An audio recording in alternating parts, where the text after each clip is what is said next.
Hey guys, Spade and Carvey here. Coming up next, Drew Barrymore. You guys, it's Spade and Carvey here at the old Fly on the Wall dungeon doing an intro for Drew Barrymore.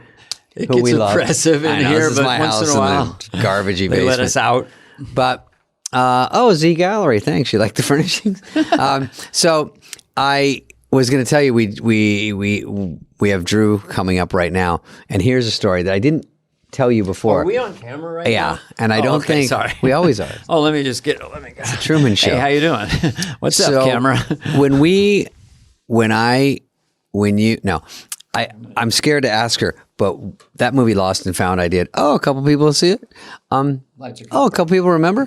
Oh, okay. So Lost and Found was this movie. It was all right, but I did it. And we were looking for the lead, and so the guys that did the money said, "If you know Drew Barrymore, she'd be perfect." I said, "Oh, she'd be great," but it was sort of in this time in her career when she might have done it. She might have done it, and everyone loves Drew Barrymore. So I said, "Oh, we'd be so perfect. It'd be great." So they said, if you can get it to her, we can pay her price. And she had a quote. I won't say what it was, but it wasn't crazy. It was good, you know. It was more than I got. But I said, if we can get her. So I got to her through her agent. She said, okay, let's have dinner. She read it. And then about a week later, she said she'd do it. Anyway, we blew it. We couldn't get her the money. The guy couldn't get her the money. So it was a big scam, and I felt bad. And then, and I think she went and did Wedding Singer, which was obviously a way better movie, but whatever. Anyway, but I think, Dana, that during this, there was a time when we were talking, and I think we kissed. Is this crazy? And I might be lying, but that's why I don't want to ask her, because what if it's not true? But in my head, I think we did, and it was no big deal. It was just like funny or stupid, but no big romance. But I think we kissed, and I have to check my diary, but she has to check hers. Really? And you should check yours too, just in case. Wow. Isn't that crazy? Sorry, I just turned to our friend Rob Schneider. Wow. And Rowan Wilson. Wow. That's interesting. You're not sure you kissed her. I don't know. I think that's maybe a little bit of a diss. Wouldn't it be like memorable? No, because when she had that movie, Never Been Kissed, I go, I don't think so. But I was like, I don't know if I'm going to ask her. We did go out once. We had dinner once. And you and Drew? Yeah. Are you going to skunk my story? And I said, how much you been dating lately? And she goes, this is my 52nd date. Reference to the movie. She goes, long way to go. Some gross guy tried to kiss me once. I forgot his name. I think you're friends with him. Spade? No, I feel paternal toward her. She's been a part of America since E.T. She's, and just about as cute as a kid could ever be. And she was so great in that movie. And now she's still here. I think the thing I take away from Drew is just the positivity is real, and it's how you get things done in the world is by just never letting the flag touch the ground. She's just a force of nature. Yeah, she can do it all. She's a producer, she's a writer, she's a performer, obviously. She really helps women in the industry. She does it all, and got a great talk show out right now. So let's hear from her. Let's hear from her. This is. I remember when I met her, she said, "You remind me of a kind of a grosser version of E.T." And I go, "Oh, I didn't even see the movie, so I don't know what that meant." But I go, "Oh, he's a star." I know. Well, after our 52nd date, I just tried to be pithy. Are you trying to do 50 first dates? What? What's 51st dates? Is that a movie she was in? I don't know. I mean, after our 52nd date, I just, as a joke, I got up and because this is before cell phones, I go, I have to, Dana, call home. Sorry. I was trying to do E.T., but Johnny Carson came out. I know. Oh! God, let's just go to the show. E.T., phone home. Let's phone home. No, Johnny would say, sorry, Drew, it's our 52nd date, and I've got to call home. Whatever. David, I'm glad my IQ has lowered since the podcast started. We just did a test, and everyone has heard the podcast is stupid. And I can't think. Stupider. But everyone loves Drew. I'll put it that way. All right, here's Drew.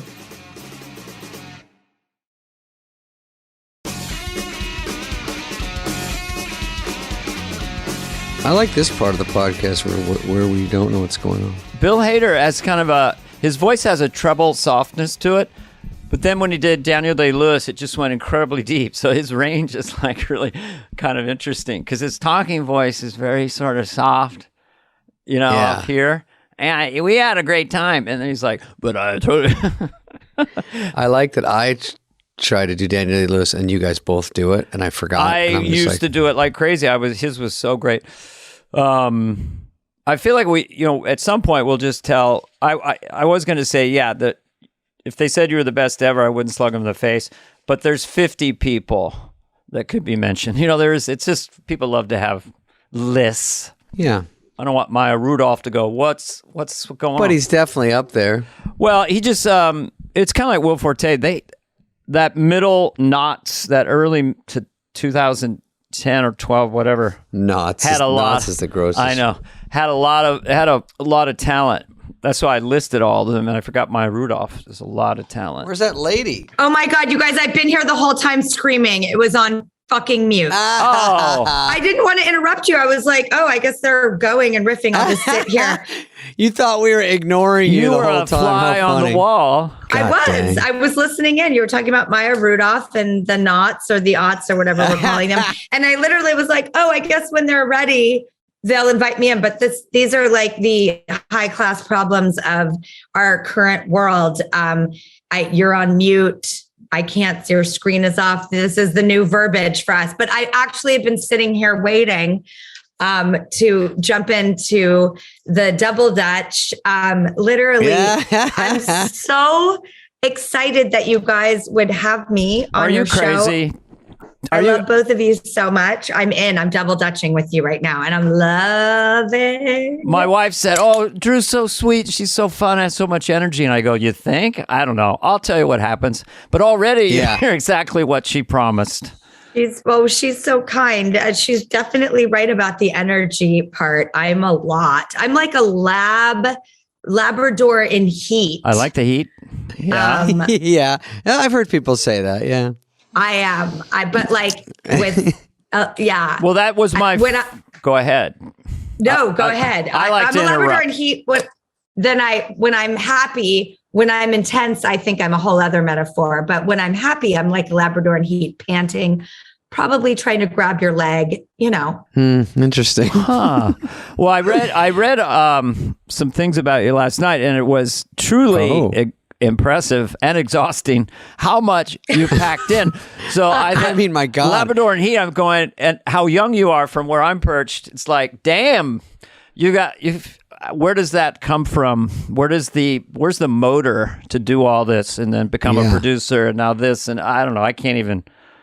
Maybe a hard question to ask. More of an Oprah question or Larry King. I love it. I'm like, I did not expect the "how do you do it" question that's traditionally a woman to woman. Oh, well, yes, and a working mom. Yeah. Yeah. I like that you guys are asking it because we're real thinkers, Drew. Well, we love women. Basically, I love funny men. So this is a match made in heaven. A win-win. I do it by burning the candle at both ends. I actually am here editing our next issue of a magazine that we're making. Of course, and I think about. It's weird. A lot of people will ask that question, and I think I've been so passive about my answer because my humility wants to go, no, I don't do that much. Let me turn it back to you. Yes.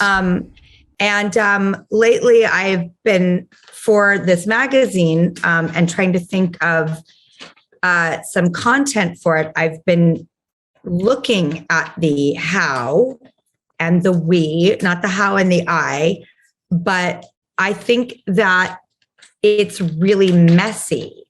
And I was brought up we all lived in that world where we would see those articles where people were like, 8 a.m., I drink my coffee and I do this. Okay. Mark Wahlberg. 2 a.m. 10:30, I do this, and I never lived that life. And it seemed so type A and unattainable. And I was more you never know where the day is going to take you, whimsical, or I will burn myself to a crisp and then I'll find that pocket of rest and wellness somewhere else. Wow. So I don't know how anyone does it. And if they do it in an organized fashion, they have my deepest respect. And if they feel like it all feels like putting out fires and kind of burning yourself out, and it's all like a higgledy-piggledy mess, and it's super comedic, and there are chickens running through the frame, and like rando funny shit is going on, that feels so true to my experience. And I would never preach to anyone that I have it together or that I'm a blueprint. I am just a work in progress. And so far I'm shocked in some ways that like I am a relatively healthy person, because I feel like I don't live a very healthy lifestyle. Geez, and that's been Drew Barrymore today. We appreciate it. No, listen. That's amazing. Go ahead. I have a question. No one argues that she's busy. Her IMDb looks like a CVS receipt. And if you could see her Zoom, it looks like house and garden. Me and Dana look like we're in a bunker in Kabul. Yeah, her place looks gorgeous. It looks she looks fresh as a daisy. Yeah, fresh as a daisy, gorgeous, and only because I have hair and makeup because I'm at the show. And by the way, on my headstone will for sure say "Death by Inspo," because I'll have inspired myself into the grave. Like, I can't even look at a woman's shoe without going, do you mind if I take a quick picture of that? Because that color tone would just be so great for the packaging on the next thing I'm making. Like, I can't stop. And sometimes I feel like I wish I could just like have like quick temporary, I think that's probably why I drank so much back in, most of my life. Drinking? What do you mean? You had a problem? Just to shut it down. I was like, just shut up. And dude, at 7, you were like, I can't take it anymore. Dude, you know what? Yeah. Yeah. Dude. At 7, I was paying the rent, and that's a lot of stress. A fairly uncommon thing for a human being in America to be paying the rent at 7. Drew, I can relate. Dana, I didn't tell you this. I was a child star too. When I was, my dad was in advertising. He was like a Mad Men type of guy. And when I was 5, I was pretty cute. I had a good run from 5 to 8. So when I was 5, really, and my I never heard this. My dad goes, why don't you be in this like Taco Bell commercial that we're filming, because they were part of it? And he goes, they need some kids. We'll throw you in. We'll give you $10. And I was like, holy shit. So they put 10 $1 bills out for me on my desk. I probably got 1,000, but they kept it, and they go, here's your 10. And then they took 9 of it. And I go, so you already took a cut, I'm sure, before I saw it. Then I get 10, and then you go, we'll hold it. And I go, wait, what's going on? And then I had $1 left. Like, they go nuts. You guys. Drew's like, I hear that. I didn't put down my waiter's apron till 23 and a half. You guys start right out of kindergarten. It's like, what a head start. Can I ask you a question, Drew? Because you kind of talked about like Reese Witherspoon. Okay, she's another, like, how does she do all that? And I heard her kind of own it, like in the way men can sort of own it. Like, okay, I get out of my way, I can do anything, basically. Is it difficult for you to have that gear? Because people would say, I'm nice. They say, you're nice. But, where do you have that part of you that has a ego? Like, can kind of give yourself a pat on the back? You don't. So that's why you just keep going. Yeah, and I hate those. And I know Reese. So I she's just incredible. She is a good, like, hot question mark of how the hell does she do it? I feel like I had so much opportunity because of starting as a kid that the gender effect never had me. It never had my attention. It was squandered early because I started working as a baby and kept working. So I never had the anything other than I could do all these things, and they're my opportunities to screw up or make something of. And there were men and women giving me those opportunities.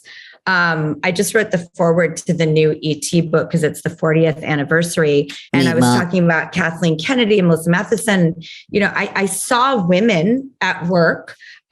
So I just really didn't have that. I need to be aggressive or act like a man to get anything done. I always felt permission to check in with my idols, the Go-Go's and Pippi Longstocking, who were all girl all the time, but they did everything that boys did. And it became my ethos on making Charlie's Angels was, why do women have to pretend to be men in order to look strong and capable?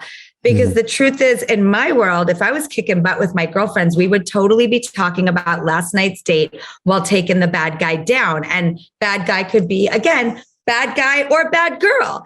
I've never been affected. Luckily, I've not had the unfortunate ingenue treatment of being held back, or as I started a production company at 19, and it was really in the era of the power suit woman, I was like intimidated by that and just felt like, screw it. I'm going to be a girl with my corduroys and my JanSport backpacks, and the work is going to speak for me. And no man has ever kept me down. They've only helped give me opportunities, as women have. And I'm a girl. And I think the one thing that's always stuck out for me about men, first and foremost, was that like a lot of my comedy influence when I was young came from men.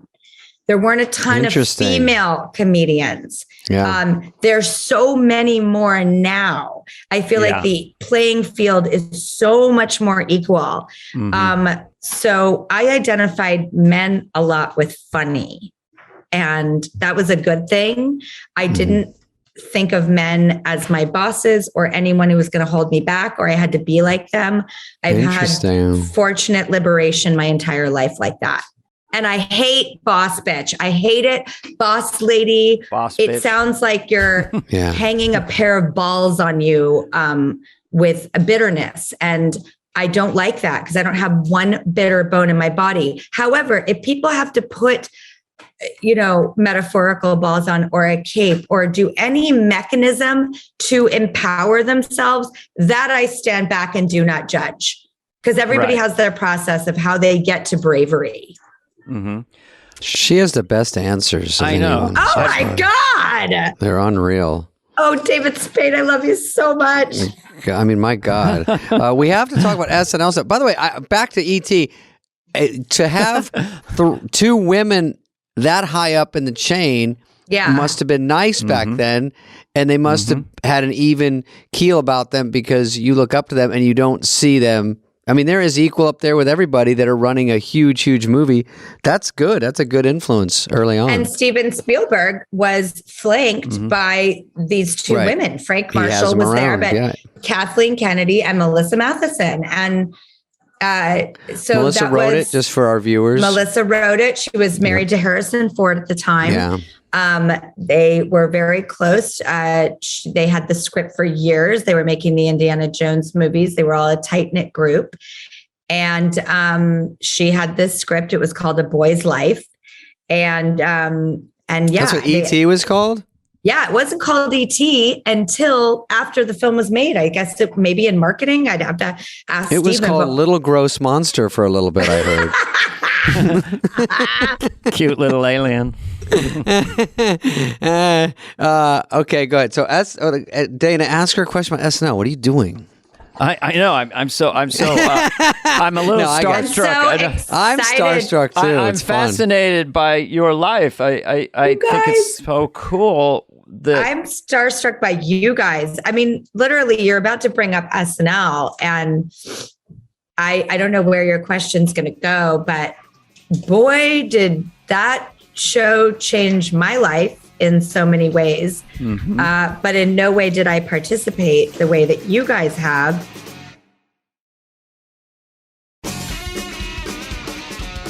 For people who don't know it, you've hosted 6 times, which is a record For Yep, That's I'm a lot. tied. I'm tied right now. I think tied with Candace Bergen or no? Nope, she's 5. I think I'm tied with ScarJo, who Oh, really?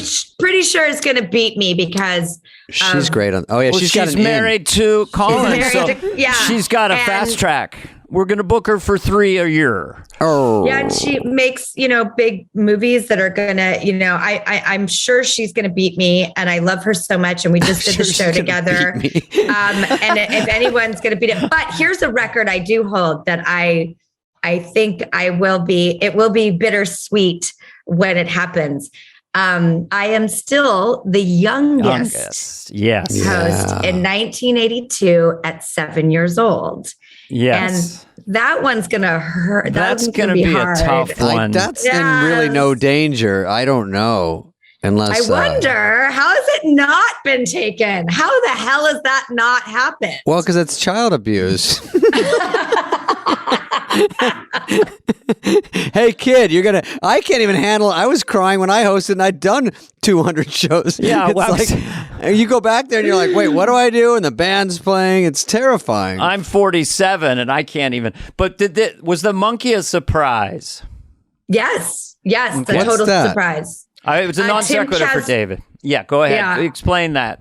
Because that Tim was awesome. Kazurinsky, who I had just an adorable crush on. I Love just him, thought he was yeah. the greatest thing since sliced bread.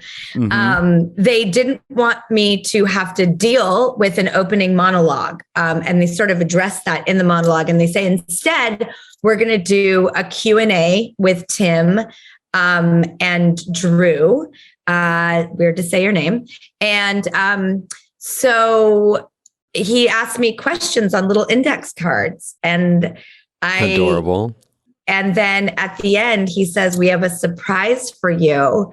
And they bring out this monkey. Chimpanzee, yeah. I don't know what the point of it was, other than to Well, your be reaction. the cutest thing and the most delightful surprise for anyone, let alone a 7-year-old girl. I remember so many different emotions. Steven Spielberg came, and he's very much probably the only father figure I've really had in my life. And he was very parental. And on the show night, he brought Robin Williams, which scared me to death because I was so don't be afraid. obsessed with Robin Williams. And Yes. that felt very intimidating to me. And Who's hold on. blabbing? Yeah. Somebody's auditioning back there. Sorry. Tell them you don't want to get Spade mad. They're all like, Exactly. Robin Williams. So Robin Williams, and it was such a weird mixed bag because I was in the opening scene, which I didn't realize until way later how hard it is to get in the scene before the credits. Like I spent my young adulthood fighting to get in that opening scene. The and cold it's really open. the cold open. And I was in it, and they all circle around me, and I'm sad about something, and they are rallying me up. And then they said, would you like a glass of milk? And I remember my line was, "Milk? I'm a Barrymore. I want to drink and make it a double." And 7 years old. 7. boy, little did I know how true that would end up You were becoming. like, all kidding aside, make it a double. Was there a family history of that at all? Or Oh No, my I'm kidding. God. I mean, literally, they all Mars. died of consumption. My Jeez. grandfather died of consumption. I think Ethel and Lionel were a bit more put together, but yeah, total hedonists and artists, and a long line of alcoholism so It's highly genetic, obviously. it is highly genetic, but I'm going to be the one who breaks that in our chain. Break it. Yeah. I haven't had a drink in almost 3 years, and it's a really good feeling. Well, what's your happy place? How do you calm down then? Do you meditate? Do you take a bath? Do you run around the block? How do you calm that thinking brain without alcohol?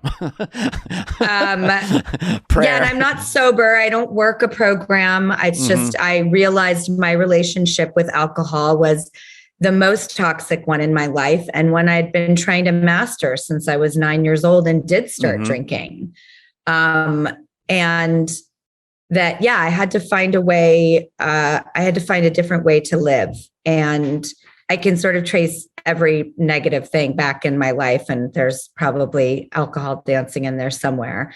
And it's like the best breakup I've ever had in my life. And it's so confident and quiet. And I have a bar in my house. I serve people drinks. I have no hangups about it. I'm just like so psyched at this choice to finally cut this like cancer out of my life.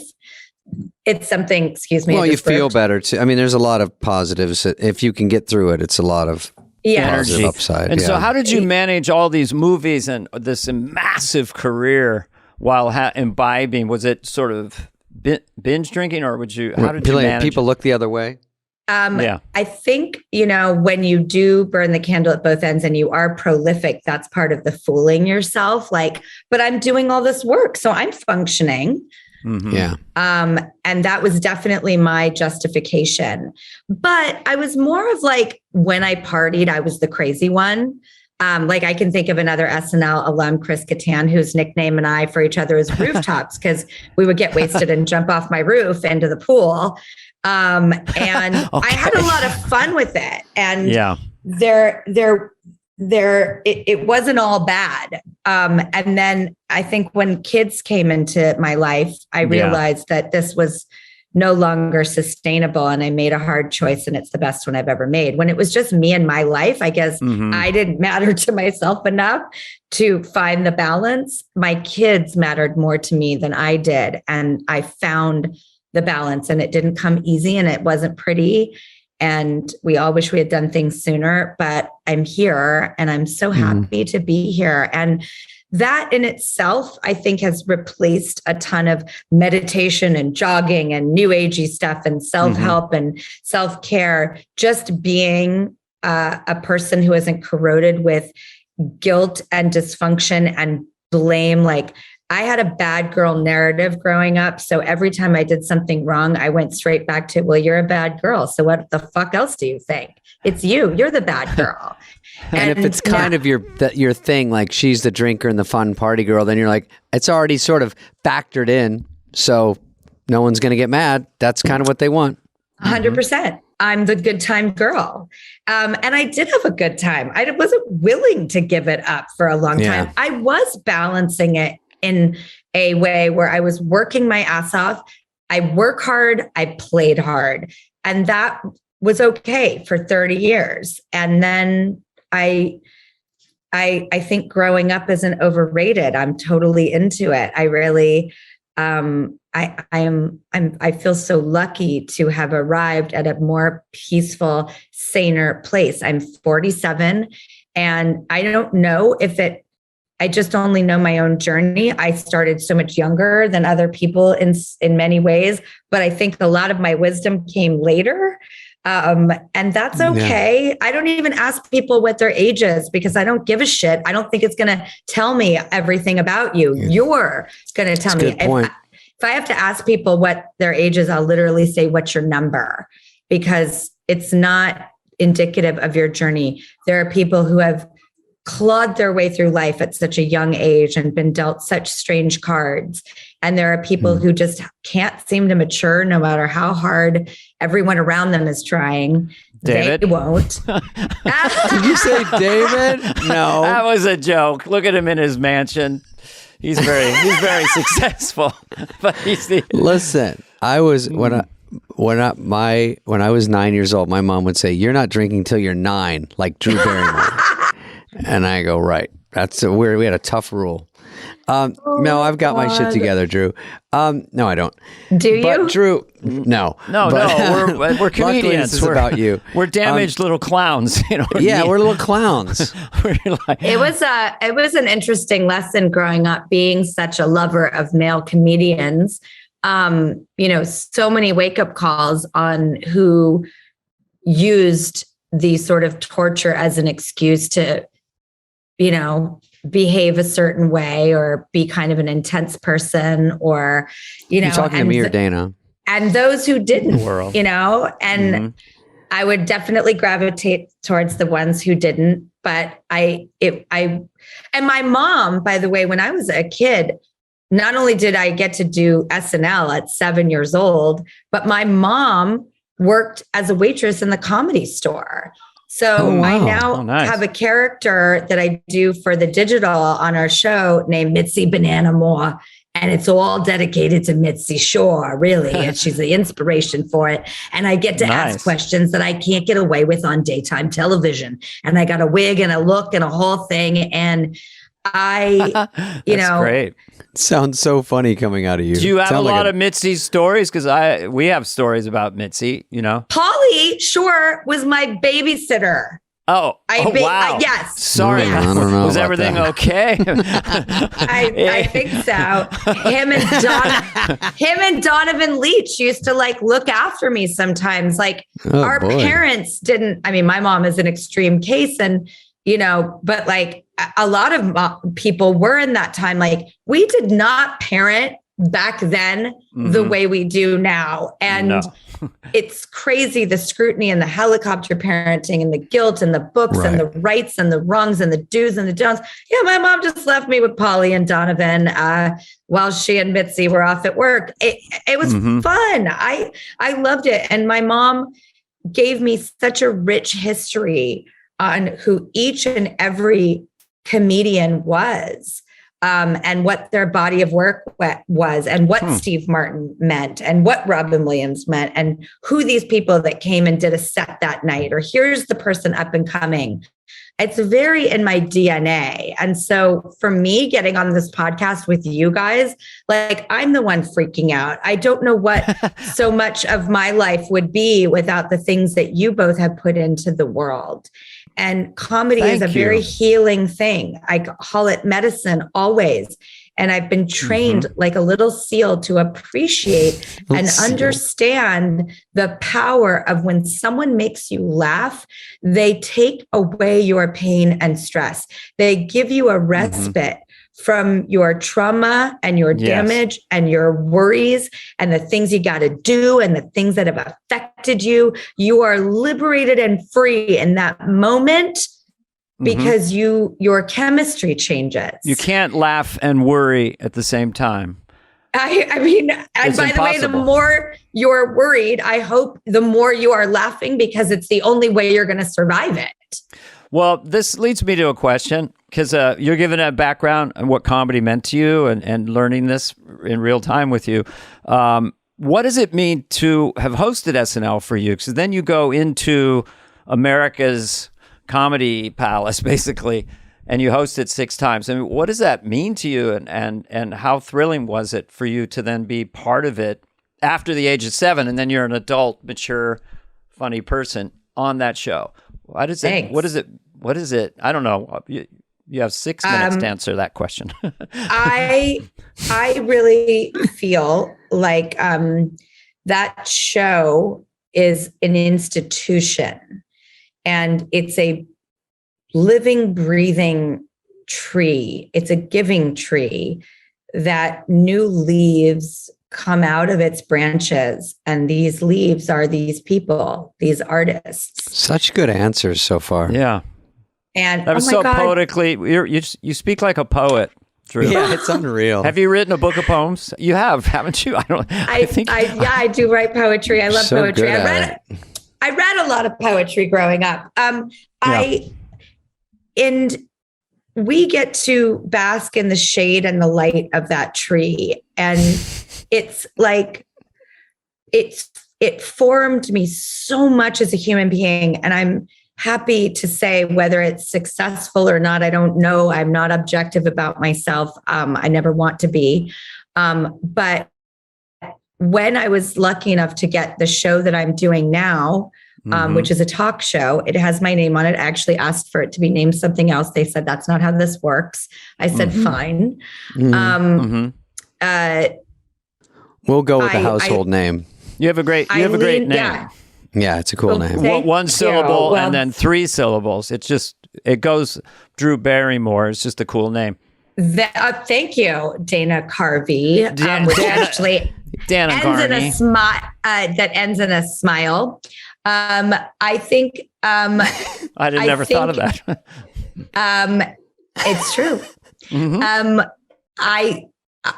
I leaned in so hard to my SNL training for this show. And a couple examples are that when we launched in a pandemic in 2020, it was a very scary time to find a voice. I felt like it was in order to be quiet and be a good listener and be a student and learn. And so that was really intimidating. But I tried to tap into bravery to be funny and have a show that really celebrated comedians and go hard on comedy. It was go hard. I love it. It was scary, and I think it confused a lot of people. And especially in that moment, like, what the hell is this? The pandemic, here she comes again. Yep. And the Drew's News segment of the show, from which I fought for since the pilot, I kept trying to explain it to everybody. And obviously, there is this section of a magazine called The Week that's called It Wasn't All Bad. And it's just these tiny baby-sized paragraphs that are so funny and uplifting and weird. And then Weekend Update. And then, I just kept saying, Weekend Update to me is a drug. I'm on that feeder. I watch it every week. I don't miss it. I love finding out information in a funny way. You could call it satire, you could call it pop culture, you could call it comedy, but like that news desk, I had a picture of Walter Cronkite, the Weekend Update desk, and like the Week magazine. And I think everyone was really scared because they were like, well, that's very written. And I was like, no, I know. I'm not going to write it. We're going to report stories that give people hope, because there is good news out there, and there are life-affirming things, and there are weird happenings and interesting findings. And we're going to be an aggregator for that. And then we can do commentary on it. I think Chelsea Lately, honestly, was a really interesting. Oh, yeah. She did a format where they really commented more on like gossip and pop culture, but it was so much fun, and no one had done that. Show. Yeah. And she had a panel of comedians, and it was delicious, and nobody had done that. And Drew, during the pandemic, it's even harder because it's an uphill battle. Everything in the news is bad. It was so pessimistic and so rough that you're fighting through that clutter. And if anyone would just turn to the channel and see you, they're like, give me a breather here for a second. I didn't know if I would ever be one, but I knew that I wanted, and I thought, I want to be a bright spot and not a blind spot. I want you to come here and not think that I don't understand what's happening all around us, but there is beautiful things. There are wonderful people. There is that good. And if we have to be reminded in life-affirming ways that this battle is worth it, great. Then that's what I want to do. And how do I take us out while not seeming like I've lost the plot, or I'm not in and aware and civic duty minded of everything that is really happening in reality? And it was the weirdest seesaw ever to balance. But I would say that Saturday Night Live has been my biggest influence in my life.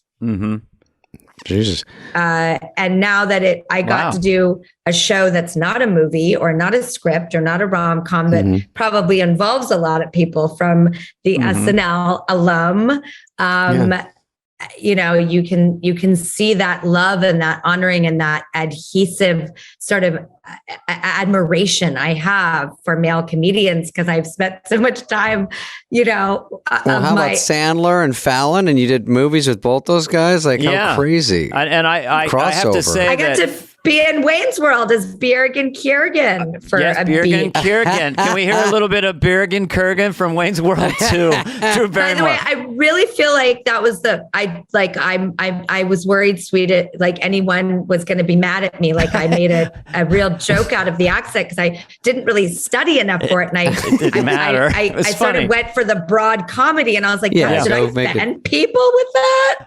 Oh God. People's got to stop being offended. No but way. it was, I'm Bjergen Kiergan. All I do is Greta Thunberg. I don't know what country she's from. How dare you? How dare you? That's it. It's just 3 words.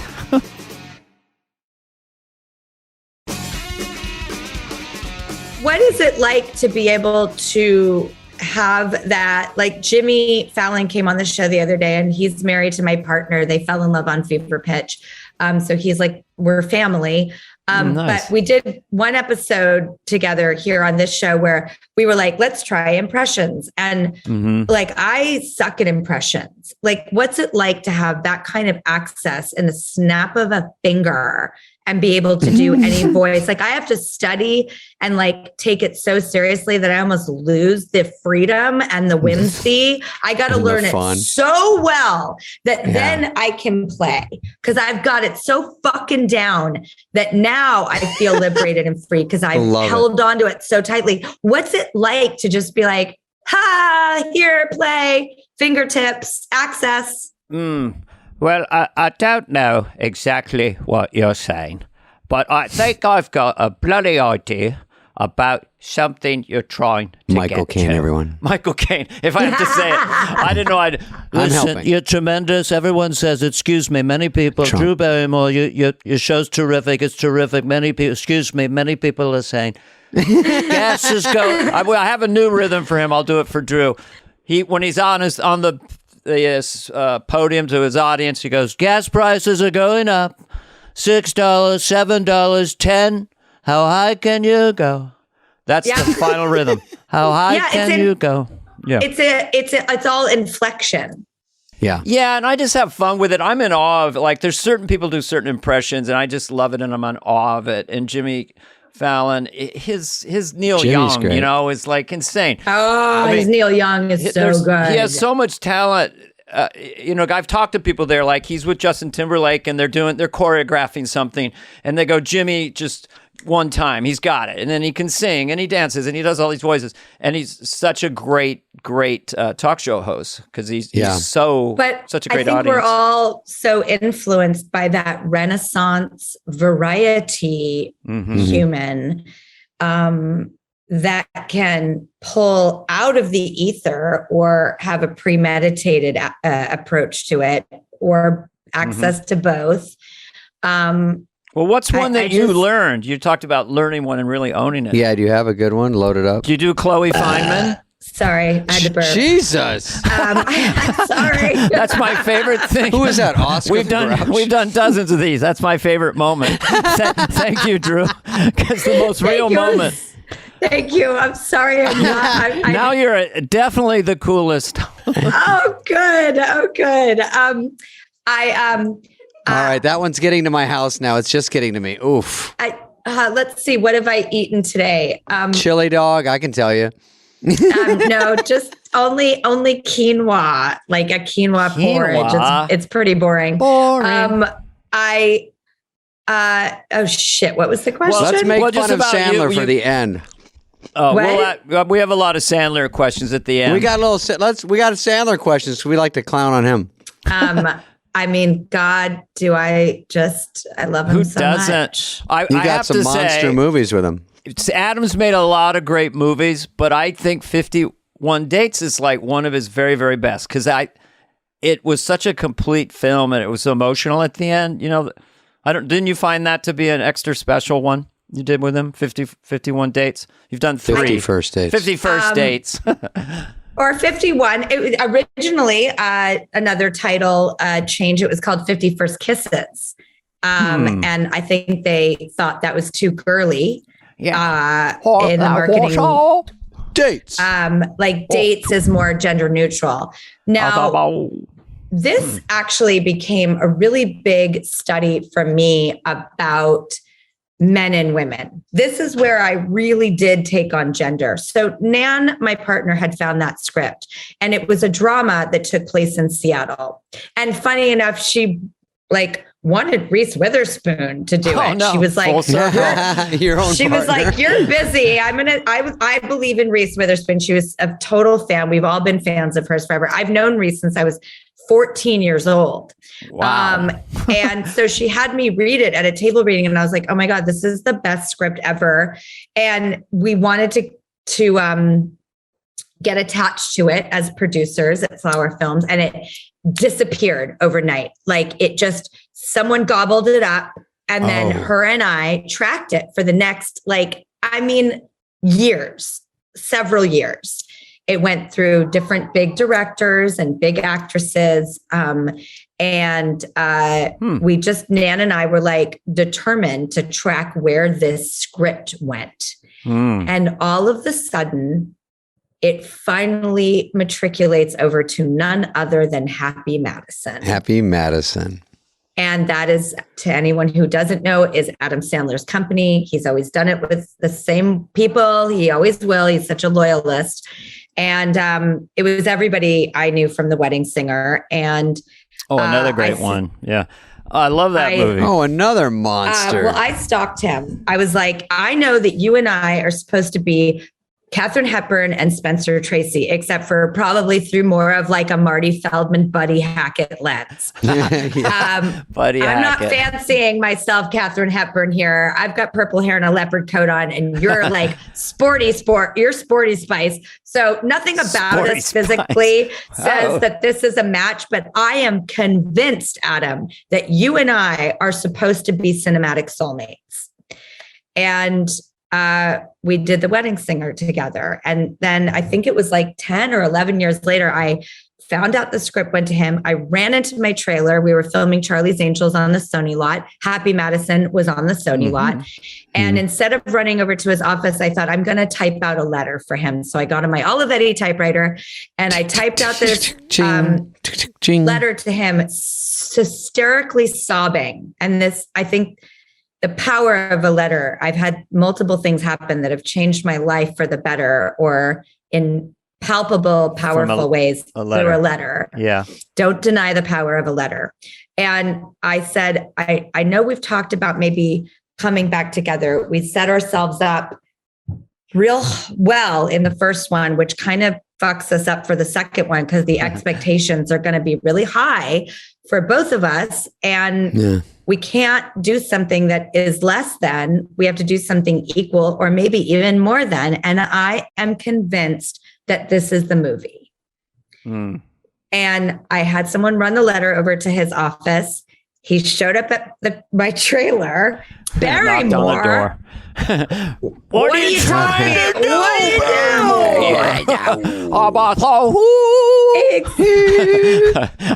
We love He's Adam. like, why do you like this movie? We're trying to make it into a comedy.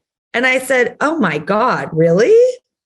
And he goes, yeah. And I go, but okay, interesting. Well, damn it, you cannot lose what is so fucking important about this movie, which is, how do you make someone fall in love with you every day? And the poetry, as a woman, I've never been more fucking moved in my life. You can't wash that away with goofiness. And he was like, yeah, but we know comedy and we know what guys want. And I said, and you know what? I know what girls want. And he goes, well, then obviously you've got to produce it with me. And I said, well, obviously we've got to make this movie together. And he was like, so it's happening. And I'm like, is it happening? Really? Wow. And what a great story. I love it. Fun. We went to work right away, and we got Flower Films, which was me and Nan, and Happy Madison, which was him and the boys. And we sat there and we rewrote the movie based on what we thought, what we were all looking Women's side, for. yeah. Women's side, boys' side. Yeah. And this was in the day where, as a producer early on, I was told, men make the decisions about where to go to the movie that weekend, and the girlfriend will go with them. And that's a gender stereotype that I just thought, oh God, that's crazy. All right. Well, I don't know what to do with that information, but thank you for telling me that. And we tried to make it this balanced seesaw. And we met with directors, and it was in Pete Siegel, who, you know, I always think I got lucky and had a knack for seeing things in directors that they hadn't had in their work before. And with Pete Siegel, I knew he was the guy. I knew he got the tone. And this was going to be such a challenge to straddle like whale sperm flying in faces 1 minute and trying to connect with the human heart and move people in the next scene. And I was like, this is going to take a very unique conductor to pull this all up and make everybody happy. And I knew that Pete could do it because of our conversations. I knew he got it. And Pete did another big comedy, Drew. What? Tommy Boy. Oh, he was your director 10 years before, which is another really, really great film. Isn't that crazy? Yeah. Look at your face. My God. Oh, my God. I didn't even realize that. That is a fucking masterpiece. Can you believe? I was saying, when you just said Pete Siegel, I go, you got the right guy. Oh my God, Tommy Boy. I mean, that's an iconic movie, David. Iconic. Like history books. Well, it's true. I love Tommy Boy, and I'm thinking for you guys to balance that, the team of you, Sandler, and Pete, and then you throw Rob Schneider in a coconut bra or whatever he did. Oh my God. Ola, the best. Oh, stop it. That's a real guy he was based on. A place we stayed in Hawaii. Schneider does these great, funny characters. But it's interesting, Drew, you say that the bones of it was a drama, because that's still, whatever you guys did. It's kind of what it is. It resonated by the third actor when he's on the boat, he sees you again. It got me verklempt. I mean, I took the ride with it. And that's hard to do I'm so glad. in a comedy. It's very hard to do. It was my life, and very much with the show that, again, I am lucky enough to make. And we fight so hard for it over here. We have the best time making it, but making a show in broadcast daytime in this time is really challenging. And we're trying to find new ways to reinvent it. But I want to be greedy in life and have all the tones. I think we have all the feels, and therefore there are all the tones, and there are all the life experiences, and no journey is devoid of tragedy and laughter and love and heartbreak and death and loss and ecstasy and sex and, maybe and children, if you choose to go that route, and, relationship. It's all the things. And so I don't like, it's music, and it's visuals and cinema, like it's books, it's everything. It's everything. And I want so badly to put everything in a blender. But then I think the trick is you still have to make it your own. You have to be you. But I love all the tones, and I 50 First Dates is definitely a fun tonal example that you can kind of have it all and really do it all. Well done, really well put together. But I'm aiming for that for everything in my life. Can it like maybe the North Stars can be simplified down to heart and humor? Maybe you're like Paris. Ernest Hemingway called it a movable feast. Oh, of course. That's a beautiful book. That phrase is just sort of encompasses kind of what you were saying. The majesty and the symphony of life, and all, slings and arrows and ups and downs, and all better philosophers than me have spoke to, but to live is to suffer and have joy every day. And we had a joy today visiting with you. We did. We got to let Drew I was go. a talk show host in a previous life. Quoting Hemingway perfectly. It is such I was so excited to do this with you guys. I thank you for choosing me. Thank you for having me. We're thrilled. Thank you for everything that you've done. I just love and admire you. And well, you've brought an energy and a different point of view, and you're so far sort of an outlier. It was really great to get you on our podcast and hear you speak to all this stuff. Really Oh my interesting. God. That'd be great. Thank you. Said by, oh God, And by the way, I will be on the teat forever of laughter. So please keep giving it to everyone. And I'm glad you guys are doing this. Thank you for having me to the party. Hey, what's up, flies? What's up, fleas? What's up, people that listen? We want to hear from you and your dumb questions. Questions, ask us anything. Anything you want. You can email us at flyonthewall@cadence13.com. Okay, Andrew Brewer. Now, this is a great one because Andrew Brewer is, it says, hey, it's Brewer, your old censor from the SNL days. Now, Dana, we've talked about him because we always say something nice about him. He was a cool dude and he was fun and he had a tough job. You would write a script and then if it was a little risque, you'd have to run it by Andrew. And so you would load it up. Like it would be like hard XXX. Yeah. So that he could negotiate. He'd take, well, I'm going to take this out and this out. I mean, you couldn't swear, but you could negotiate. Yeah, so if you put two in there you didn't care about, you would give him those, and then you still have your real script. But he kind of caught on to that one. I think he knew the whole game. But it says, do you boys, this is his question, do you boys recall any run-ins we had while we were all on the show? Of course. He has ideas. Dana, I'll ask it for him. The one that comes to mind is the taped black and white Wayne's World piece that you did with Mike, Madonna, and you were in a hotel room. It was full S&M. I remember that. Very steamy in the day. We spent a lot of time in the editing room. Yeah. And the nude beach sketch, which almost got him fired. I had a unitard on as Garth and a cod piece. I remember that I was one. Strutting around on scuttering. That was a big and deal. Madonna was like touching herself. I don't know why Who shot that? Schiller? Probably. It was cool. It was really fun to be. That was a good bit. Yeah, it was really funny. But yeah, it was a little risque in those days. Yeah, and I did Hollywood Minute with him, and he said, one of the ones I remember he told you not to do, but I did it anyway. Was a joke that was something like, Pam Anderson found Tommy Lee's new penis tattoo hard to swallow. That's a good classic and he said he joke. took it out for the West Coast feed before it got to the West Coast. Oh my God. Oh, did he? Yeah. Well, the one that took like a year to get on, and I'm not sure who wrote it, maybe Smigel, but it was just guys at a nudist beach. But so when we finally did it with Tom Hanks, we all just had whatever diapers on. We're behind a slap. You see our legs and you see our torsos. Yeah, you don't like see we're the nude at a beach. wiener part. And we're just commenting about each other's, hey, nice penis. How's that? How's the penis going? Hey, Ray, terrific penis. And we say penis like 300 times. Yeah. So, but the time Andrew got through with it, it was down to $1.99. Yeah, he goes, I slashed it. He slashed Look, it. he says, I always apologize afterwards. Me. He said, Spade, I'll give you this. You always apologize afterwards. Well, that means I just didn't do what he said and then asked, what is it called? Don't ask permission, ask. Yeah, ask for forgiveness. Well, I don't know if he was there when we did that Italian sketch where I had Victoria on the table. Oh, that was a great one. That was I wasn't supposed to do that move. You look it up, everybody. He was there when I said pussy on Update, but he told me I have to say pussy.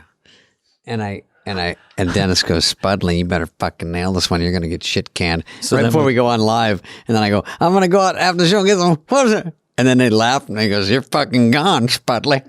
Because they laughed too hard. He goes, Dennis had a little cracker. You're out of here, man. You swallowed the word, you know. Fucked up guy, you're out. Jesus, go to Sleepy's, get a new mattress, okay? You like Sleepies. I know. Andrew, thank you, bud. Yeah, Andrew was very cool. On a personal note, this is just really interesting because you always wonder where people end up, people behind the scenes, or he worked as a censor, but he writes to us here, which sounds so awesome.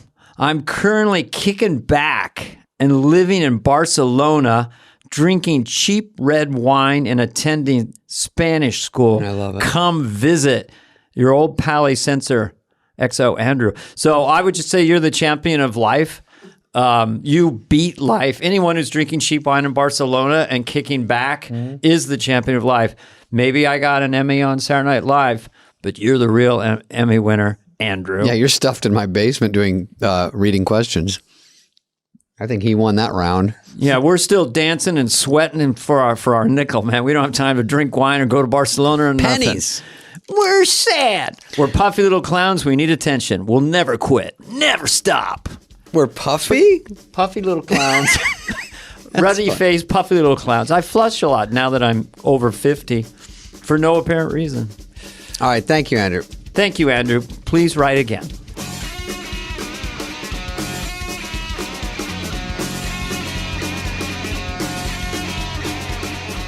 Fly on the Wall has been a presentation of Cadence 13. Please listen, then rate, review, and follow all episodes.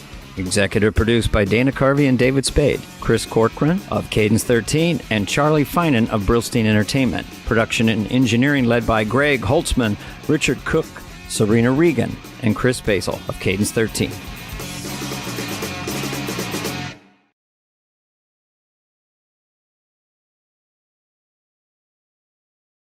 Okay, let's start Superfly. Here we go, Dave. All right, I've been working on a theme. Oh, you have? Ladies and gentlemen, presenting Superfly. No, I've done that horn noise before. You have you have done it. That's F Troop from 1972, a Western. It's just a funny, probably came from vaudeville, where the trumpet fades down. You know what? The trumpet is funny because Pac-Man does it too. I can't do the impression, but when you get killed, it goes voga, voga, voga, voga, voga, and then it goes, rrr, rrr, rrr, rrr. You know, you get killed, it goes down. Yeah. That's funny. F Troop, we shouldn't talk too much about because no one will remember, but I do remember it. Well, all you're saying is substitute whatever age you are. This is a comedy Western. I don't know if there's a comedy Western out there in the world right now, a half-hour comedy Western. It'd be funny. Pure comedy and very silly. You know, it was different. It was during the Cold War. Do a comedic Yellowstone. Let's do it. I like the Alpha. I'm enjoying Landman currently with Billy Bob Thornton and John Hamm and others, and John Hamm and Billy Bob Thornton are hysterical. And Billy Bob Thornton's character is so fun and so badass. He's down in Texas, and he's just kind of a shoot by the hip kind of guy. Now, you can either suck my dick or you can squash my balls, but you got to pick something. You know, it's like partner. Yeah, it's a really fun show. It's called Landman on Paramount Plus. See if you can download that thing. Is the guy's name Taylor Sheridan that does? Yeah, he's done 35 spinoffs. He apparently went out to lunch with someone, and then on the right hand, he had a word processor to his right. He's ordering lunch and eating, and he finished a Yellowstone sequel script. No, the guy is the next sequel is just a contest winner. Gets to be the lead because he's running out of people. But what was I going to tell you about that? You said you saw Billy Bob, because we should have him on. Love Billy Bob. Love to have Billy Bob on, and love to have John Hamm back. Hamm is a stud, and that's a good one to talk about because I tried to get Paramount Plus the other day. Of course, I couldn't compute it, how to get it on my TV. I wrestled with the algorithm for about 2.5 hours and then watched a 40-minute show. So it's still a pretty good ratio between that was my password. Try again. Really? I don't have another one. Okay, put in your real name. You got to go. Here's the scam that drives me bananas. You want here's your password, and you write it in it. You can't see it, so of course I got it wrong. Then it goes, so you want to keep this? You want this to be a new password? And I go, yeah. And he goes, that doesn't fucking work. I know. And it doesn't work anyway. So I'm like, why are you asking me that? You're just embarrassing me now.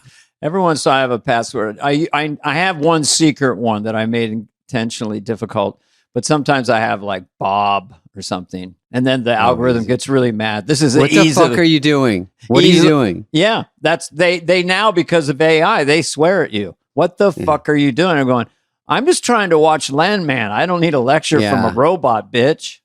They go, your password to Netflix is actually just Netflix, and I go, yeah. And they're like, no. See, now are you joking with us? Because we don't like that at the password. Well, you sound like an AI then. Yeah, maybe AI will be kind of jerks. So that's what do you want AI to do says. again? The AI goes, okay, hold on a second. You need one emoji. You need a big letter, capital, whatever they call them. Yeah.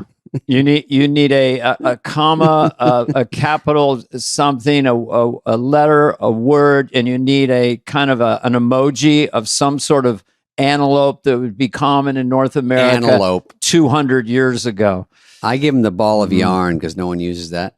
Very underused emoji. I'm not paid to say this, but the one thing that works for me in my relationship with my computer is fucking Amazon delivery. They are ruthlessly, they just leave it. They take a picture. They throw it over the gate. Fuck around. You can trace it. It's not sophisticated. It's just really efficient. And then other algorithms, you try to watch the show and they're wrestling with you. You're really in you're in an emotional fist fight for an hour.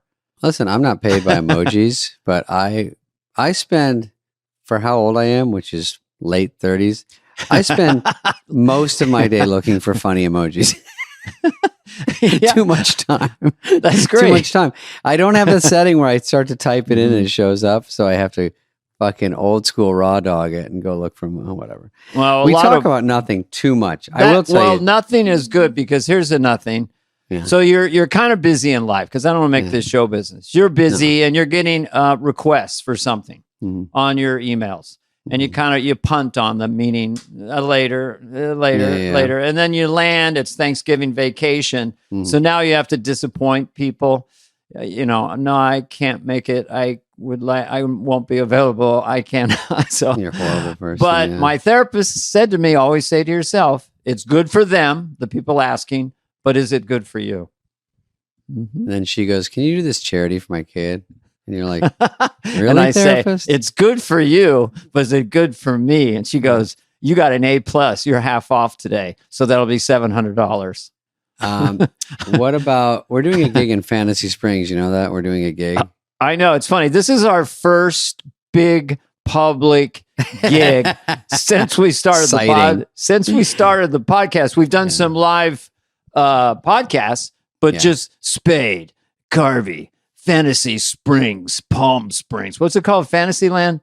Fantasy Springs. I think I played there. It's like 7,000 seats. Yeah. We better pull up our socks. It's going to be great.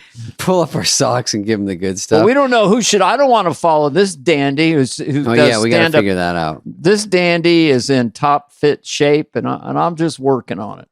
I just did Reno, dude. I did my last 2 gigs of the year. We might do a show at the Comedy Store next week. Me and you, we might do a podcast, but that'll be announced. That'd be fun. Yeah, let's do that.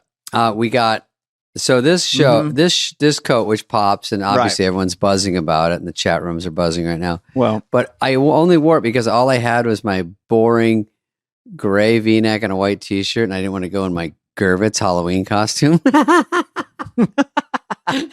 what he wears to every lunch. I'm sorry. Is this Prada? I'm sorry. Is this cashmere? I'm sorry. I'm sorry. I have a shirt just like yours, except mine's expensive. This is the world's greatest leather jacket, never to be made again. I just brought it out because I don't want the heat on because I worry about the climate. So it's cold in this house. You're always worried. If you see, it doesn't have belt buckles or fanciness. It's very thin. It's just people can see it. You won't be able to find it anywhere. I'm sure you've had that experience. You get a really cool jacket, a great shirt, and then it gets lost or something. Never again. They never make it. They literally go, everyone hated this coat. We're not making anymore. And I'm like, oh, it's my favorite coat. But okay, got it. Right. Let's get a heavy leather coat with belt buckles on it. Before we get to a couple of stories, and also we have surprise guests Rob Gronkowski and Julian Edelman. From the football fame from Go Football. from Go Sports. All pro superstar football players. That should be the name. Super Bowl winners. Yeah. A good podcast name would be Go Sports, because that's what people say when they don't know anything about the sports they're at. They're like, Go Sports. They don't say for the team or anything. Yeah, they don't get it. They don't know. It's all the kids would play CYO basketball, like 3 foot tall people doing basketball. It's just, it's so funny, that age group of kids trying to do basketball, and they're double dribbling and running around. And this one dad, all he would do was yell, get the ball. Just get the ball. Get the ball. He screamed it the whole game. And this one guy had a kid who was 6 feet tall in 5th grade. And that kid had like 60 rebounds. I go, your son's got 60 rebounds. Boy, he's tall. He goes, it's got nothing to do with his height. He just wants the ball. He just wants it. Oh, yeah. Nothing. Nothing. He's just a hard worker. Matter. Yeah. Okay. He could be 3-3. And still get the ball. Okay, go ahead. How about this, Dana? I was in Sacramento doing a show. Sack of tomatoes? I was in Sac, and then I had to drive to Reno simple enough on paper.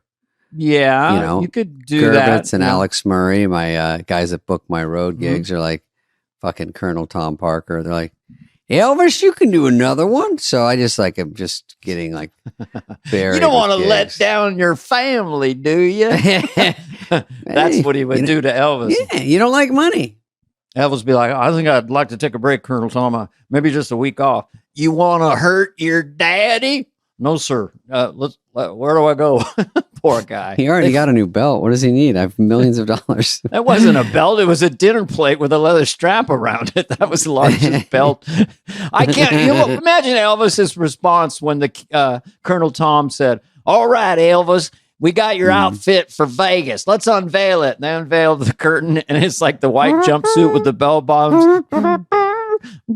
Hey, why do I gotta have a dinner plate for a belt buckle and bell bottoms and a big old collar the size of some kind of Macy's pharmacy? Why do I got to wear what Whitney Cummings wears on her podcast? Or did he like it? I liked Elvis Whitney Cummings. Let's have her back on. Yeah. She's a pistol. Did you have a good Thanksgiving? Is it already over? That's right. I love everyone knows we don't even know when these air. Yeah, look, it's Thanksgiving time. This is the Thanksgiving. Did you have a good Thanksgiving week? People don't know that we're filming this in June or something from last year. We stack them in August and then spread them out throughout the year. Go ahead. Dana, would you rather, I'm going to tell you about Thanksgiving in a second. Would you rather, if it's snowing and raining, drive from Sacramento to Reno with chains, mandatory chains, takes roughly 5 hours, or through Donner Pass, over Donner Pass, and then drop down because you're trying to get to Reno. Yeah. Oh, you're trying to get to Reno. Well, you would just get on the 80 and just go, the 80 and go over the 8,000 foot thing where it's going to be a whiteout. You're going to have to get chains on or not chains. Mandatory chains. People don't understand. You're getting paid to transport. You're not playing Sacramento. You're not playing Reno. You're getting paid to get David Spade to Sacramento and then get David Spade to Reno in a blizzard. In a blizzard. Let's just call it what it is. And they're saying, and then all the locals are like, I don't know. I go, it's probably like a no-brainer. It's easier. I don't need to fly. And they're like, well, I mean, Donner Pass where they eat everybody. You know about that story.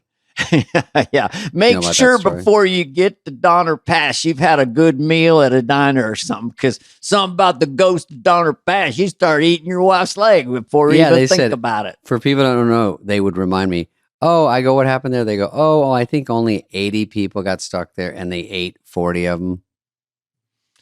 It's the real story. There's a documentary on it. Yeah, the real story. We shouldn't go into it on a fun podcast. I'm the mayor of Tahoe City, and I say eat before you get in that general vicinity of Donner Pass. But then if you eat a lot, then you're going to be the first one E10, right?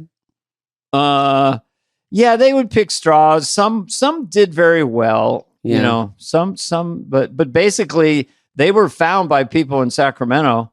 They were discovered, but they couldn't get them all over the pass. So then more eating. They thought, you ate people? Yeah, but we're not going to do any more. We just got rescued. And then they did more? But then they left and they weren't back in time. So guess what, Wilbur? You're for dinner. Hey, Wilbur. Then they got home and they just did it by habit. They ate their friend. Hey, Steve. Hey, fucking, I just ate Wilbur. You see the barbecue there? Can you lay on it? Put two and two together. Hard to get a funny, light cannibal joke. But anyway, you made it to Reno. Did you crush? Both Reno was super fun. That Reno's a great crowd. My new specials, Precious Cargo, should be coming out in April. Is it Precious Cargo? Closer to you? Heather's fixing the camera. Oh, the laptop. Mm-hmm. I don't want to ruin the illusion. People think I'm just sitting here, but there is a laptop involved. Let's do a couple things, and we'll get to those guys. Okay. Let's do a couple of stories. Anything. We'll just do a quick version of this. Okay. This is a quick version because we're getting to. Okay, here we go. Oh no. Crypto investor pays this story. Okay. I was going to save this, but it's too fucking juicy. Crypto investor pays $6.2 million for a duct tape banana on a wall. Now, I heard about this story because I really have my ear to the tracks in the art world. My brother's very involved. Uh-huh. So this is the kind of weirdo stuff my brother would love. Andy once did an art exhibit in a space in New York where he had all cactuses lined on the bottom of the floor in a small place and all helium balloons on the ceiling. And they would just eventually come down and pop. So it's just about eventually we're all going to die. It was pretty heavy. And everyone was like this, heavy man, heaviosity. So it was cool though, I thought. Anyway, this guy, someone artist in quotes, taped a banana to a wall with duct tape and said, this is art. Yeah. And then they took it to, I think, Art Basel. And they call it comedian. And so it happened 5 years ago. And then I think after a while, someone saw it, ripped it off and ate it and said, that's my art. Performance art. I'm eating your art. Do you ever go to art museums and walk around and see the French impressionists? Well, you mean the real art? Look, well, Bernie real stuff. Brillstein, our former manager, God rest his soul, used to go, yeah, you guys should make fun of fake art. Fake art. Because it's fake. Can I tell you the most outrageous fake art that I've heard of? Because my brother was living in New York and he's an artist too. Worse than the tape banana. Ooh, yeah. Okay, so this artist, what he did was he made a faux floor. So you'd walk in, you go up a step. So you're going to the art museum and you're up on a floor. And then you see a thing and it says that the artist is naked underneath the floor. I'm not making this up. Crawling around and pleasuring himself. And that was the art exhibit. Yeah, I mean... I have no response. It sounds... Okay. No, I'm saying...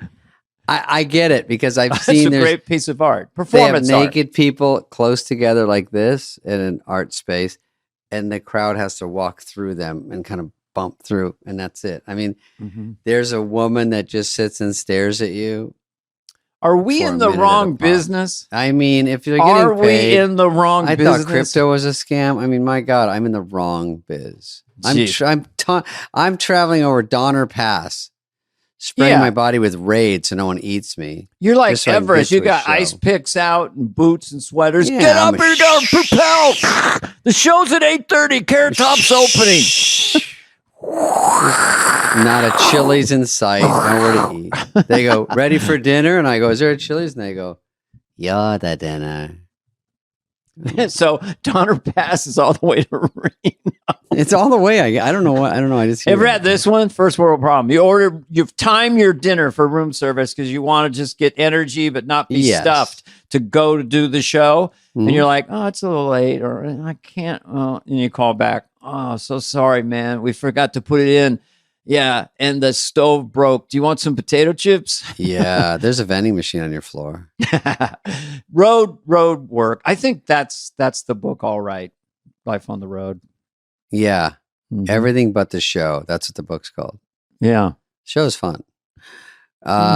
Okay, so I guess we're over the banana. And the banana and the tailpipe. I mean, it's crypto. Is that real money? And did the guy who bought it is it speculative? I like the fake crypto guy bought the fake art. I just think it's all money laundering, in my own humble opinion. But you're just buying something that say costs a lot, and then you can sell it to someone else. He spends a lot. I don't know. Well, there is a hypnotic thing. If you put a number, like a comedian demands $100,000 for a corporate date, they go, well, that guy's $100,000 comedian. Must be good, yeah. Yeah, and that painting right there, I don't know if I like it. That's a $10 million painting. Yeah. I'm starting to like it.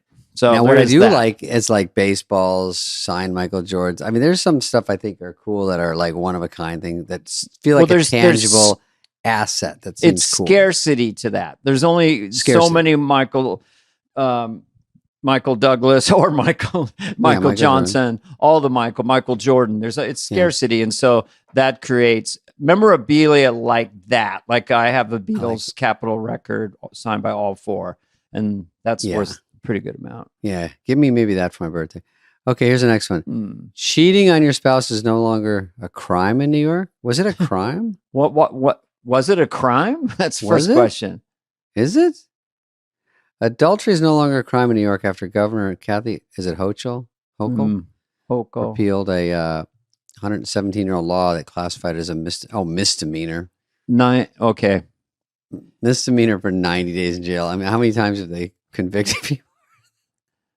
I think they just the punishment is you get divorced. Well, what they do if it's a guy cheating, they give him female jailers and see if he'll cheat again. If it's a woman cheating, they give him male jailers, see if she'll cheat again. That's the little game they used to play. And Chaplin would set up little weird 1910 cameras. And anyway, dude, that show Cheaters was rough, but I used to watch it. So rough.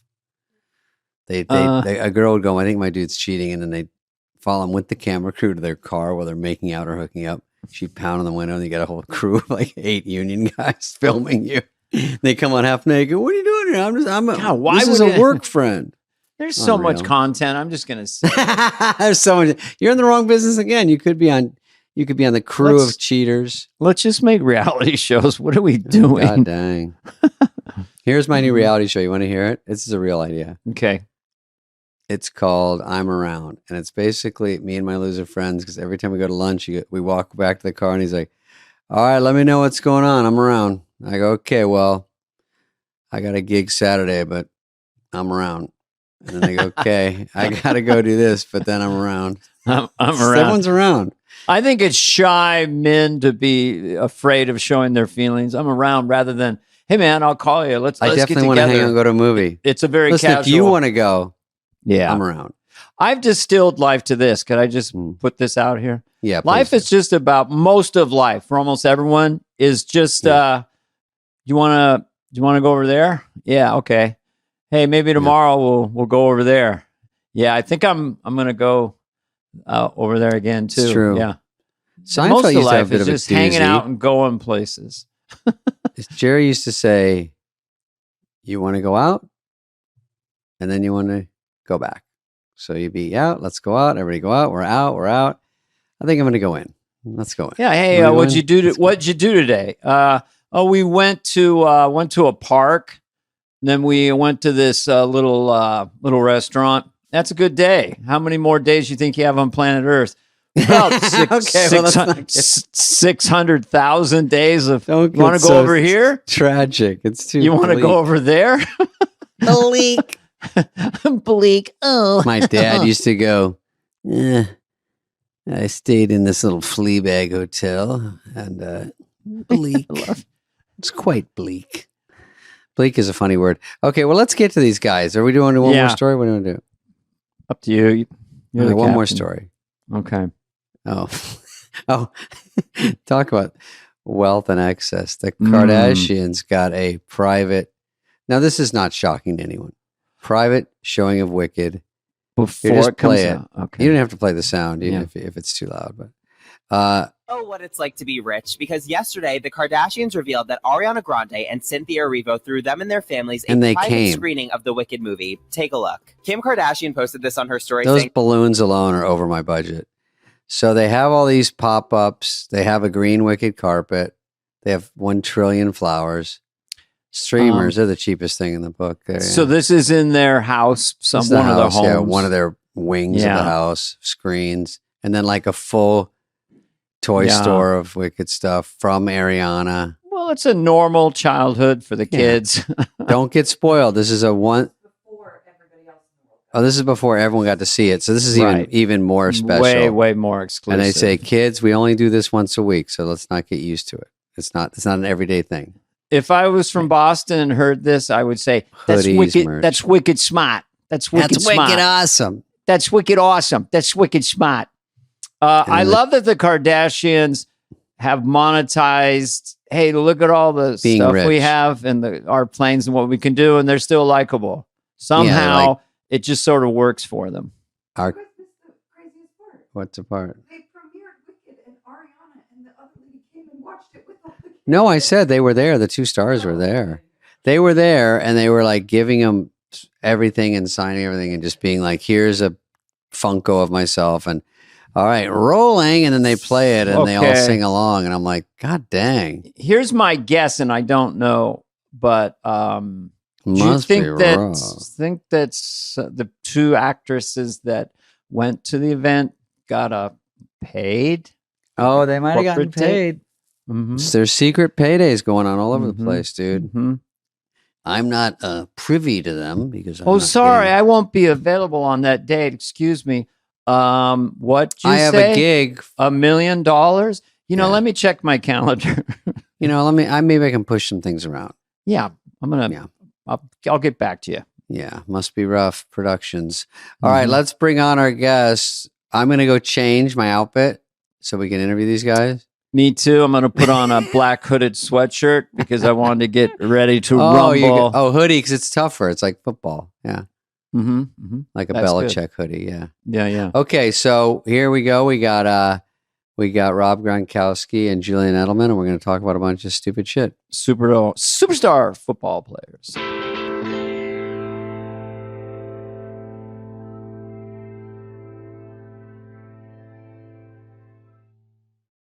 Dana, you're going to munch a lot over the holidays. We all do. Oh, yeah. Yeah.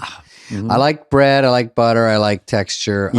Fluffy bread things. That's hot and you pull it apart and it's delicious. And then when I grab it and then I get guilty right around there, like it's not good for me. Yeah, I like it. Bacon hot and you pull that thing across and it just steams your face and you're like feeling really good, man. Stuffing, there's nothing better than stuffing. Pass the stuffings. Remember as a kid, would you please pass the stuffing? Awesome. Yeah. Bread pudding. Come on. And you get screamed at. Well, Hero Bread takes the guilt out of it. You know all about Hero Bread. We've talked about it. We've talked about carbs too, by the way. Yeah. So let the folks understand.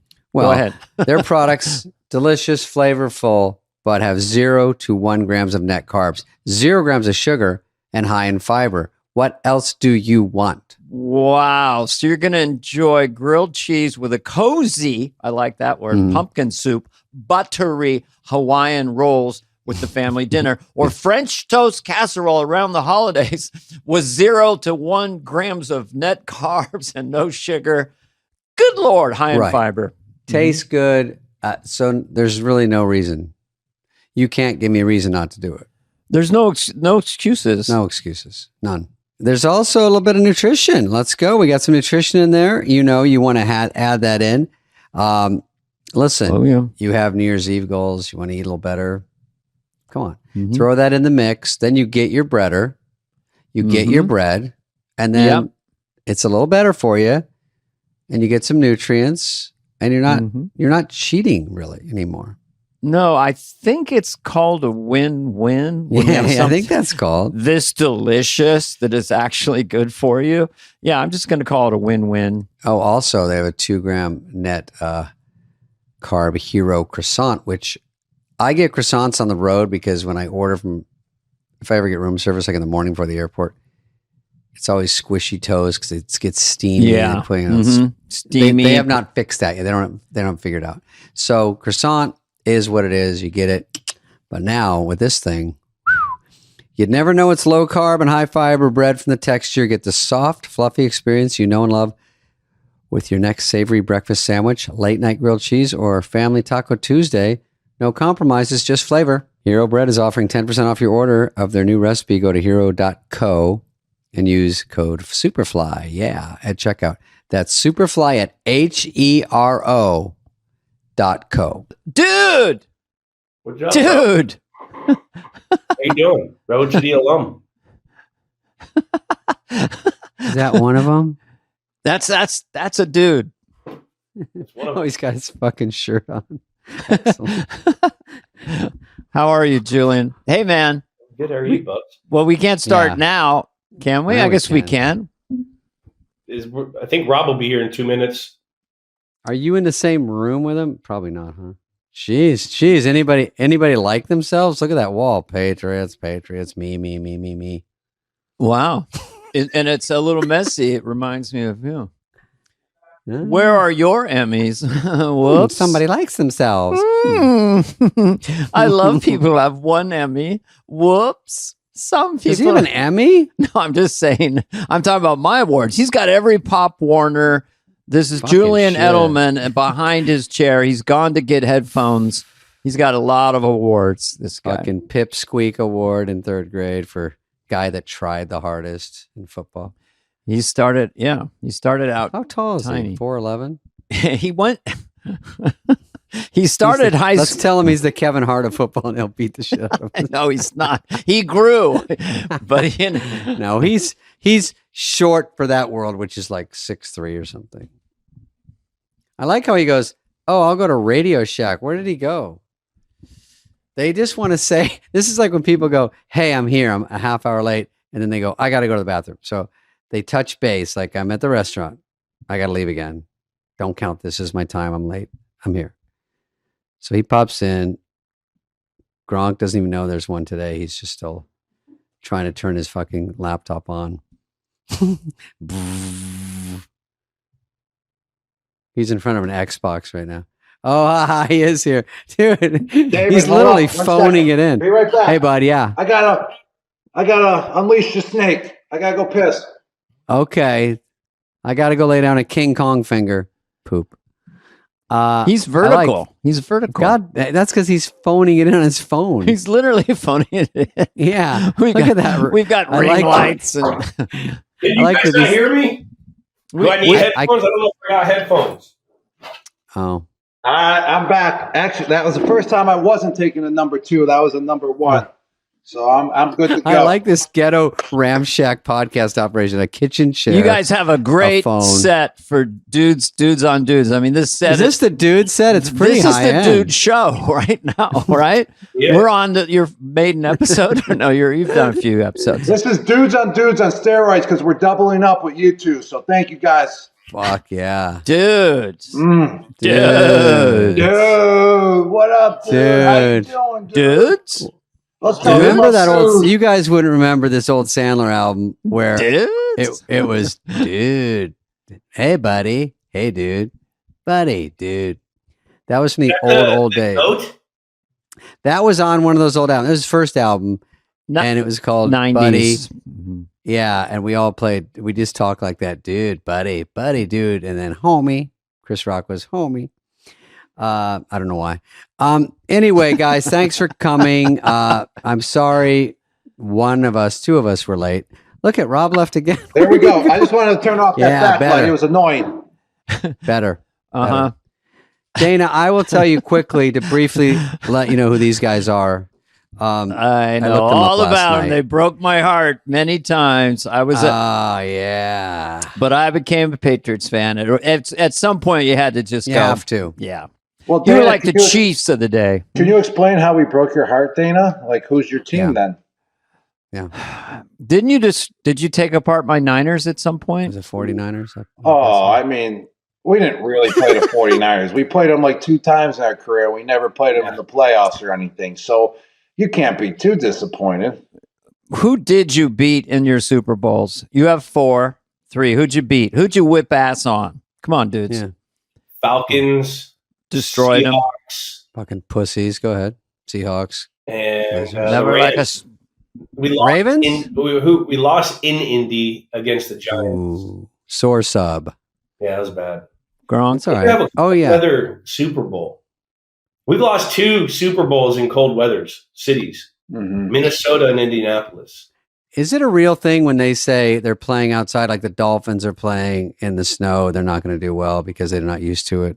Yeah, that's a real thing, 100%. I mean, you're kind of just used to that warm weather, and right when you hit that warm weather, you're kind of like warmed up and you're loose and all that good stuff. When you come up to the cold, man, it's a whole different feel, especially in the hitting game. I mean, yeah, you can run around and run routes and not get touched, but as soon as you have contact and it's freezing cold out, it's a whole different type of mentality that you got to have, and you got to kind of establish that throughout time. So yes, it's a big advantage if you're up in New England.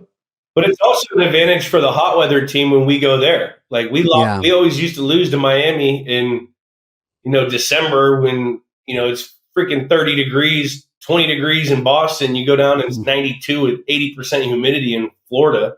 Like that's tough for us. You always have a home field advantage of where you're at, which is going to be really cool to see in this new college football playoff with, these SEC teams having to go up to the Big Ten, go up to Ohio or Michigan, or vice versa to see the Big Ten schools go down to the SEC and play in the heat. That's part of home field advantage. Are you mad that you don't get paid to play college? That would have been nice, right? I can't even imagine. You look at the damn player lot of Georgia, there's like 7 Lamborghinis. I played in the NFL for 12 years. I've never seen that many Lamborghinis. They can't leave college. It's a pay cut, right?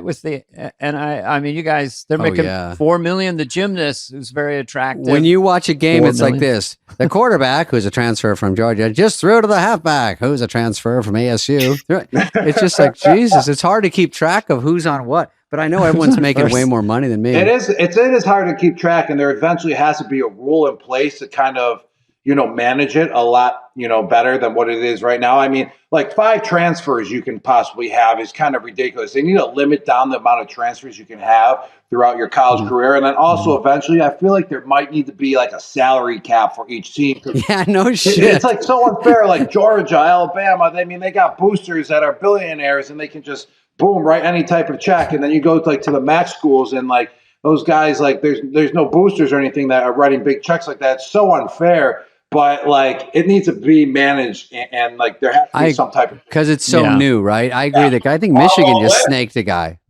It's the Wild West still. I mean, to be a free agent every year for the player, that's gotta. I mean, that would be insane. You don't even get that in pro football. I mean, you could literally go play a really good year in Alabama and make like $6 million, and then say, I'm gonna hit the transfer portal and go make $10 million at like Georgia. Which that's crazy. So if you're a free agent every year. What would you ask for? Wait, if I was in college? Yeah. What would you be your bottom line? Yeah. 2 million? 3? And a Lambo? Gee, I don't know. I was so happy. It would be fun to figure out what your worth was, like who's coming to you with what. You'd be like, that paltry bullshit? I'm not going for that. Because you look at other guys, you go, am I better than that guy?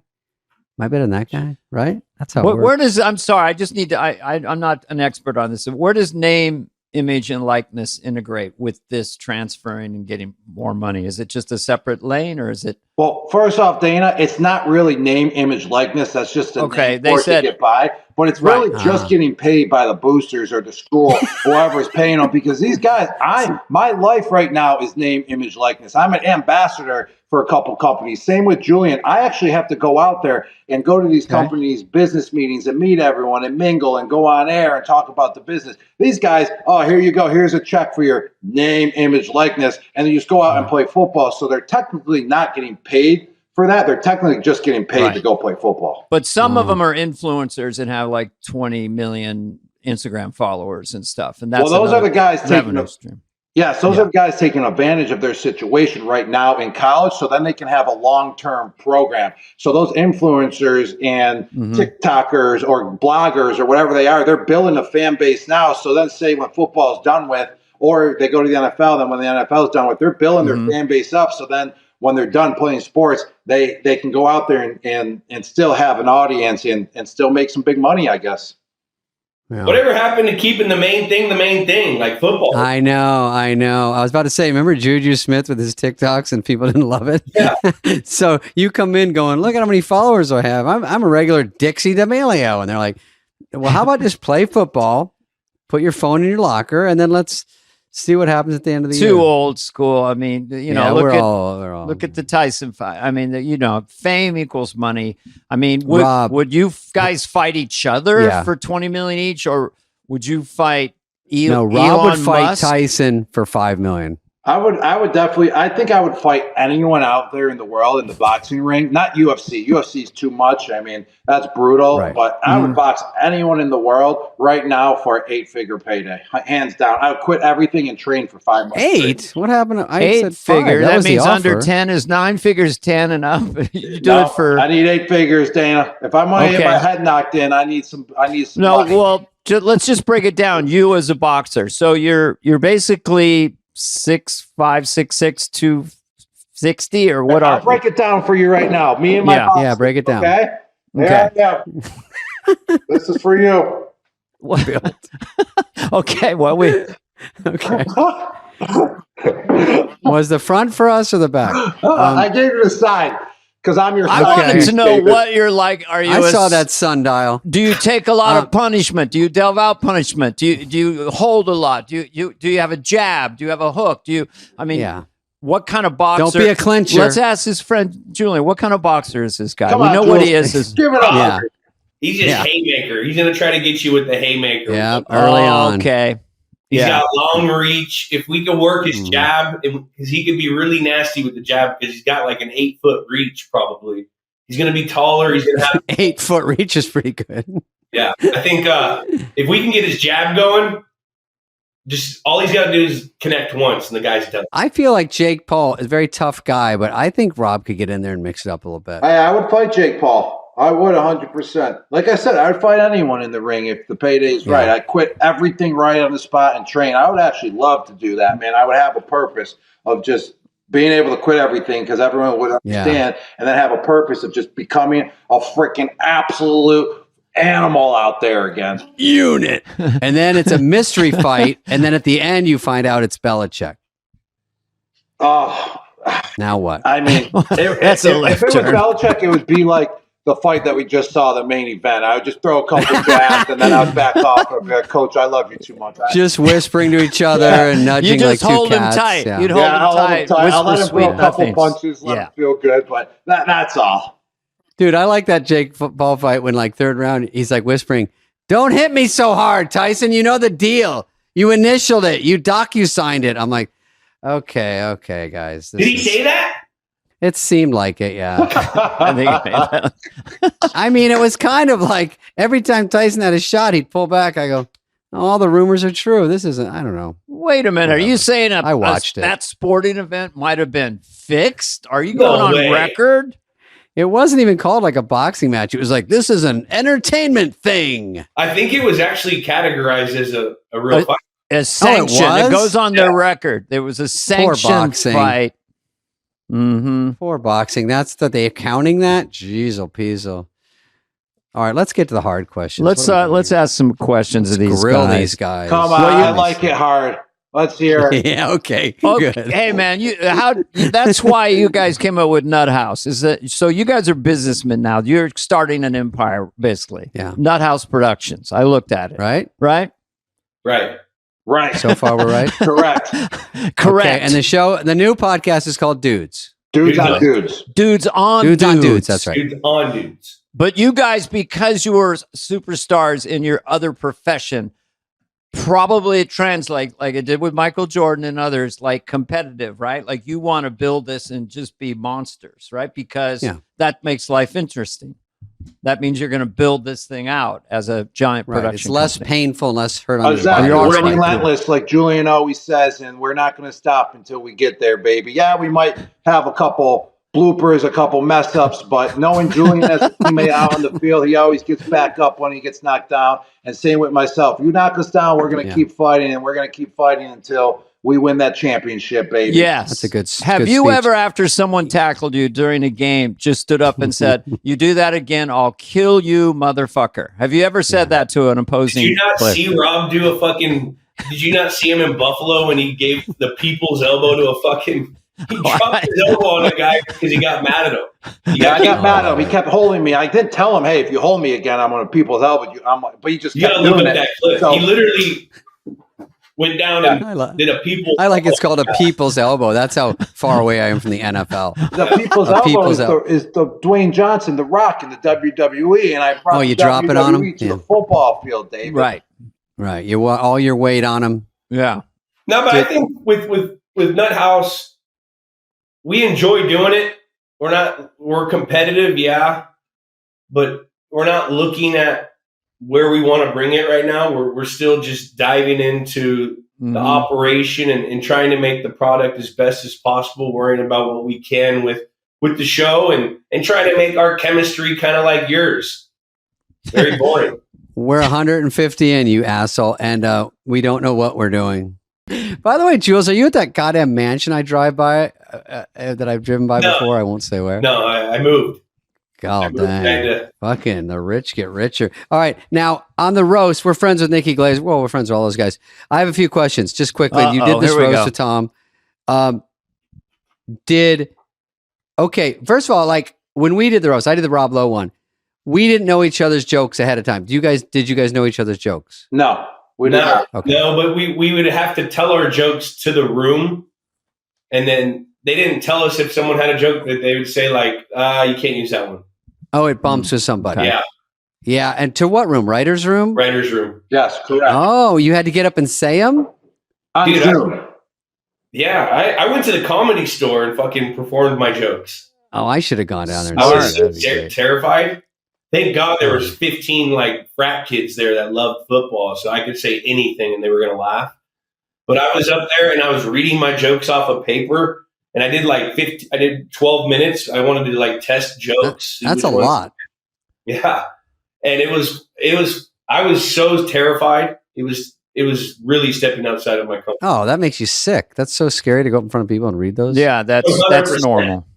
For real. Who wrote? Rob, did you have to go someone somewhere? wait with you? Did you have someone help write? Oh with yeah, you in your store. voice. They have roast writers, I think. Yeah, I have my own team, and then we worked with their team, and we kind of formulated and threw a bunch of shit at the wall, and then I went to the store and set them all, and kind of said, "All right, this one's a good one. They didn't like this one. They didn't." And it's very hard to say, "Hey guys, we're roasting Tom Brady." It's not the same exact scenario, because they're ready for regular now, when you go to the roast, everyone's lasered in. This is about this, blah, blah, blah. So Exactly. I've seen like Nikki go in, okay, guys, here's what I'm doing. I'm hosting the MTV Awards. Picture Green Day here. It's just not the same. You don't get the exact same reaction, but you get a feel like this one might work. So that's good. And Rob, you did the same thing? I'm sorry. Did you say that? Yeah, mine was similar. I actually had like 3 different phone calls with the writers. I just wanted to understand the feel of, of the type of material that I had for Tom and the other people that were going to be there. And then they kind of wrote some jokes for me. I actually have a friend who's an absolute maniac who, when he's on fire, he can come up with anything. So he wrote 4 of my jokes. And then I actually wrote 4 of my jokes as well. And then all the other jokes were from the writers. So, it was just a team effort. But at the end, once you have your whole script, you tell the writers what you're going to say, and then they figure it out. Hey, you can't say that because someone else is already saying, so it wasn't repeated. Mm-hmm. How much fear? Yeah, that's fair. Compared to when you're starting football, doing public speaking, going to a podium. You got all these comedians. It's a global event. I mean, it was an amazing roast, and you guys are coming out there and you're following people. I mean, where was your nerve level? I'm sure you couldn't compare it to athletics, but it's intense. It took me years to get used to doing it. It took me 3 years without being just terrified to do stand up, Dude, it was really scary because we're football players. We're not comics. And then you're following fucking pros. Yeah. Sharpshooters. Huge event. Yeah. I'm so thankful I had that rep before at the store, because it gave me like a rep of it. But I was definitely terrified just because that's not what we do. I know. That's what I was just asking. And the size of the crowd is bigger than normal stand-up. It's crazy. Yeah, there was 10,000. What was it? The Forum? There's like, but the cool thing about it was you only saw the people. You didn't see the crowd. You saw like they had a bunch of tables for people that were going to be made fun of or associated with people. So you saw a lot of your friends in the crowd. I didn't, so that was kind of cool. And also everyone knows you're not a professional stand-up. So there is usually goodwill, because they understand it's not what you do for a living right now. But how was your nerve level, Rob? You were relaxed? But we're crazy psychos, man. That's why we won so many championships together, is that Julian wants to be the best, even though that's not his profession. I wanted to be the best up there, even though that's not my profession. I mean, Bill wants to be the best. When you sign up for something, we want to be the best, and we're super competitive. And that's why I feel like that whole group right there, we won so many championships, and why we went to the playoffs every single year, because of that competitive nature. But my nerves were cooking a little bit. That's why between Julian, myself and Kevin Hart, we were all 3 in a row, and we literally finished a bottle of tequila before we even went up there. And that definitely helped out, because when I got up there, that tequila just went zoop, and it was just game on, baby. And also, wait a minute. So before you went out, you had at least 5 shots, 6 shots. No, or on stage probably. Yeah, they right had on stage. And then, we were drinking. So by the time you got to the podium, how many shots of tequila? I don't know, Jules. Probably 6 to 7. 7? Okay. Yeah, 6 to 7. I kept mine.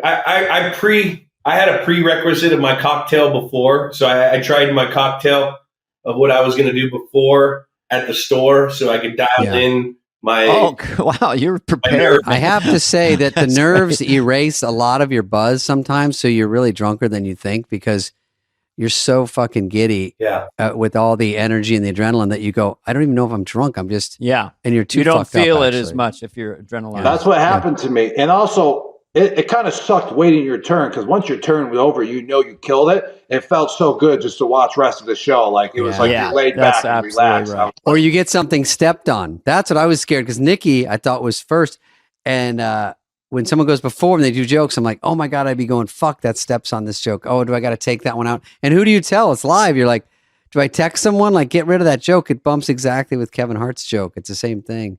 That's the hard part. That's where the writers have to make sure, unless you're ad-libbing or something, but I'm sure ad-libs come out because it's live and just in the moment you want to add a tagline. Or I was watching, so I was really amazed with the professionalism of all like the comics that went up there and with Kevin Hart and watching him, how he was off the teleprompter, like how he would hit a couple things on the prompter, then ad-lib and then go back to the prompter. Scary. So I was watching who was reading their jokes and who wasn't.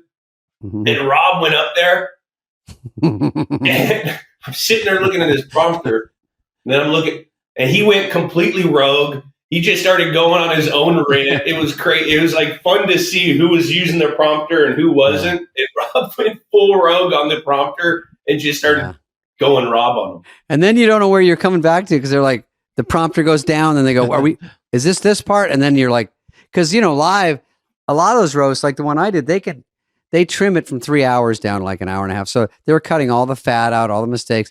It's more fun to see the mistakes and see what's really happening. Definitely. I think so. Yeah. Did anything shock you? Did you hear jokes that like, you were like, oh shit, we're doing this? Were your feelings hurt or did you ever observe anyone else who felt like their feelings were hurt? Because that's the live wire reality show aspect of roast. You're laughing, but then I've seen roasts where, whoa, that person's really wounded right now. I guess that's part of it. But did you witness or yourselves? Did you get your feelings hurt at all? No, I don't think anyone got their feelings hurt. And that's what made that roast that much more special. And it also kind of makes you stronger as a person as well. If you can just take those beatings and lashings in front of millions of people and in front of a crowd of 20,000+ people, in front of all your good friends as well. I mean, it makes you strong mentally. And that's why I loved it. I mean, I can go around anywhere now, whatever people say about me. Actually, that roast literally kind of freaked me up. I don't care what people say. Call me an idiot. Call me dumb. Like, whatever. I was in front of millions of people and that happened. Like, so it's no big deal. And I think that's what made the show so special, too, is everyone took the beating and no one was actually truly hurt about it. That's what the locker room is. I mean, no one's safe in the locker room. Everyone's getting made fun of. It was just public. Well, when I did the roast, they go, like, it's hard to see someone walk up and go, everyone says Spade has huge ears. And I'm like, wait, what's going on? Wait, what does everyone say? Because you're never hearing everything people are saying. So when they start a joke with, I think we're all in agreement. And then it's like some horrible thing about you. And you go, and you're trying to brace like, oh, okay, that was too much. I'm going to mark that down. I got to talk to them after. I got to mark that one down because there's so many coming at you. You just go, holy shit. That's why I never did it for so long because I'm too much of a pussy to take it. It's just so out of left field. I think it's crazy to hear how you analyze the show. Like, we don't think about that. You guys are pros. So you're sitting there like, oh, he hit that. So I'm going to fucking bring this to him. Oh, yeah. I want to go up early. Like that. I'm just reading off. That's a deal breaker. I go, put me up early because by the time like, Andrew Schultz got on. He has great jokes, but it's hard to just get the effect when you've heard you're numb by this point. Yeah. Nikki had the best spot there. I think she was third or fourth. Yeah. Kevin Hart warmed him up. A couple people were very good. It's cooking. Now. And then there's a wave that she caught and she was incredibly prepared. I mean, she worked for 6 weeks or something, night after night, taping, recording.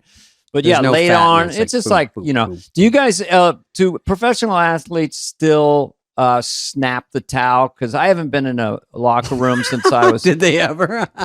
Dana, when he was in high school, they were snapping his towel. But I was like the size. I guess Julian, you were 100 pounds. So you went into high school. I was 92. You could have beat the shit out of me even then. But football guys would just pick me up. like by my just throw me against the locker, in high school. Rob, don't come back. I think we offended Rob. Yeah. Oh, there he is. I was 169 pounds in high school. So as a freshman, as a sixth grader. Oh. And I was so smart and intelligent. Oh, good for you. My academics were high school. That's right. You were a math whiz, literally, right? In high school. I'm going to fact check this, Jules. Jules, come on now. Wait. We have a podcast. I don't know where we are, but it doesn't matter. It doesn't matter. No, I shockingly got cut from football. Actually, the coach, I was supposed to do a 10-yard button hook. I did about a 12-yard, so I took it right in the fucking grill. And the coach walked me aside like I was Lucas, like that old movie. He's like, "Hey, kid, let's go get you a snow cone." And then walked me off the field and then off the campus just to say, snow I don't cone. think football's for you. Yeah. Who would want a snow cone if they could have an actual ice cream bar or something? A snow cone is what I was unless saying. it's I say this 110 every day. degrees. But I was a star. We lost him. I was a star in flag football. Many touchdowns per game, stuff like that. But then when it came to tackle football, a guy ran me over and I just said, I'm leaving. Get the fuck. They were playing flag football back then. This is in the 60s. John Brody, you guys don't go that far back. He was a 49er. Jim 49er Thorpe was quarterback, in his gave me school. my certificate, MVP. Flag football was way more civilized. It was flag. You weren't really getting tackled. They would just take your flag. Are you guys going to play flag in the Olympics, which I don't think should be a sport? I wish if I was in my prime, I would. I can't run anymore. For real? Yeah. I was going to ask you guys that, but it's 100%. If you could go to the Olympics, like I don't even that sport's completely different, but I'd be able to. Yeah, it's not what like you guys did. You have to juke. Rob, can you run? I would be just the red zone threat, put all these little guys in that can run right now. I can still run decently, but not like how I used to be able to. But I can still go up there and make a play over the guy that's 5'8", in the red zone and score. Because that's what I do. I'm a scorer, baby. I only score. Yeah, that's baby. what we see when we think of you. I want to ask you guys this question. What's braver, in the pocket as a quarterback, knowing people are coming from your blind side to kill you, basically, or being a receiver, going up for the ball and knowing the hit's coming, you're not completely protected? Are they equal? But they seem like the toughest mental positions to put yourself in that situation as quarterback or receiver. No, they're not equal because that's why I want to ask the expert. Receiver, you have momentum as well when you're going up for the ball. You're running full speed, and that defensive back or safety or linebacker is running full speed the other way. So it's like a head-on collision with two guys going full speed. In the pocket, you're just still. And the guy that's coming for you, he's already getting pushed around. It's not like he's teeing off, running full speed. Like he might just grab you with the arm and just throw you down. So it's definitely more vicious to get drilled going up the middle and not seeing the guy come than the quarterback sitting in the pocket. So for our trend, you had a much tougher job than Brady did throughout your time with the Patriots. Yes, that is correct.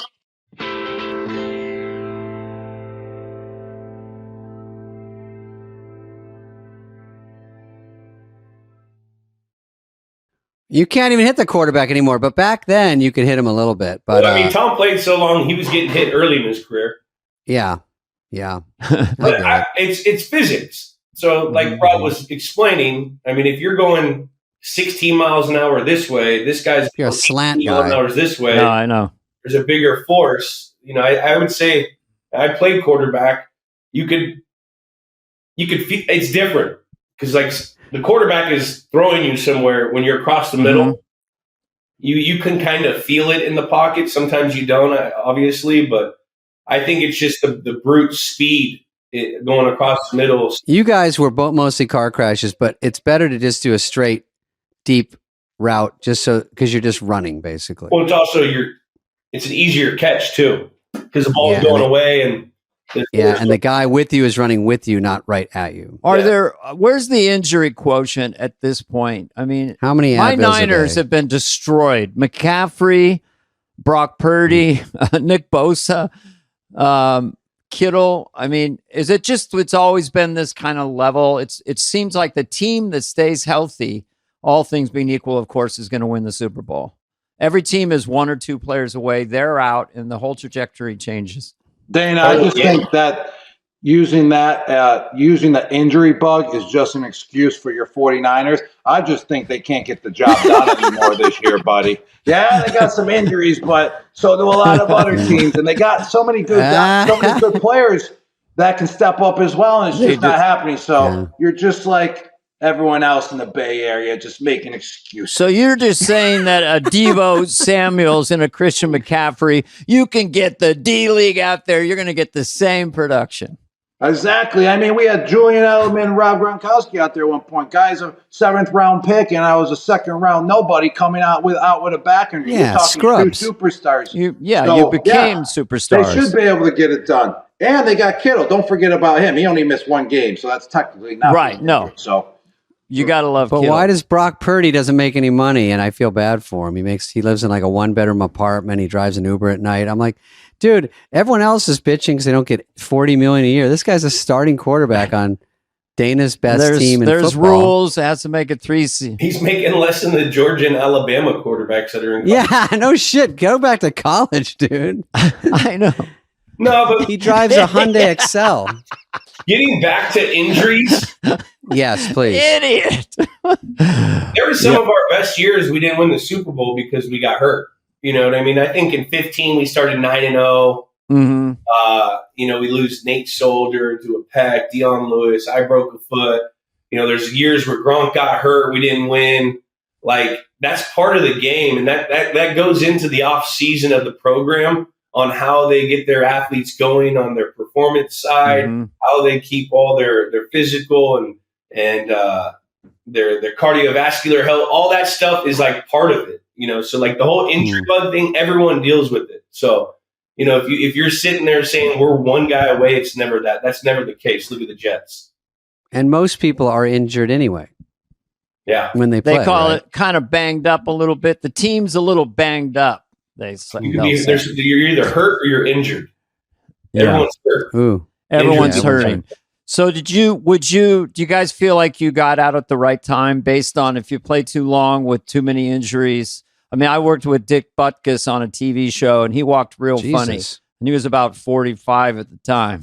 And, they didn't know how to deal with injuries. I worked with Willie Mays in a sitcom. I feel like I got out right at the right time. Like, I was kind of still playing well, but I wasn't producing like how I could produce when I was 24, 25 years old, but I was still going out there and making plays.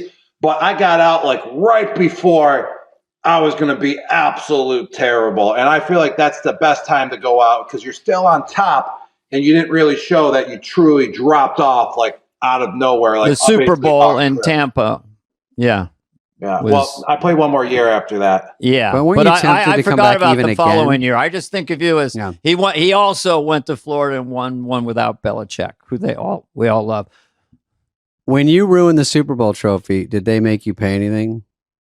No, it's actually hanging up in the Patriots Hall of Fame. Actually, we made that. They should pay us because we made that trophy more expensive, Julian and I. He threw the pitch. He threw a knuckleball. I freaking bunted it and put the dent in it. So, Julian, I'm waiting for our check because people go to the Patriots Hall of Fame.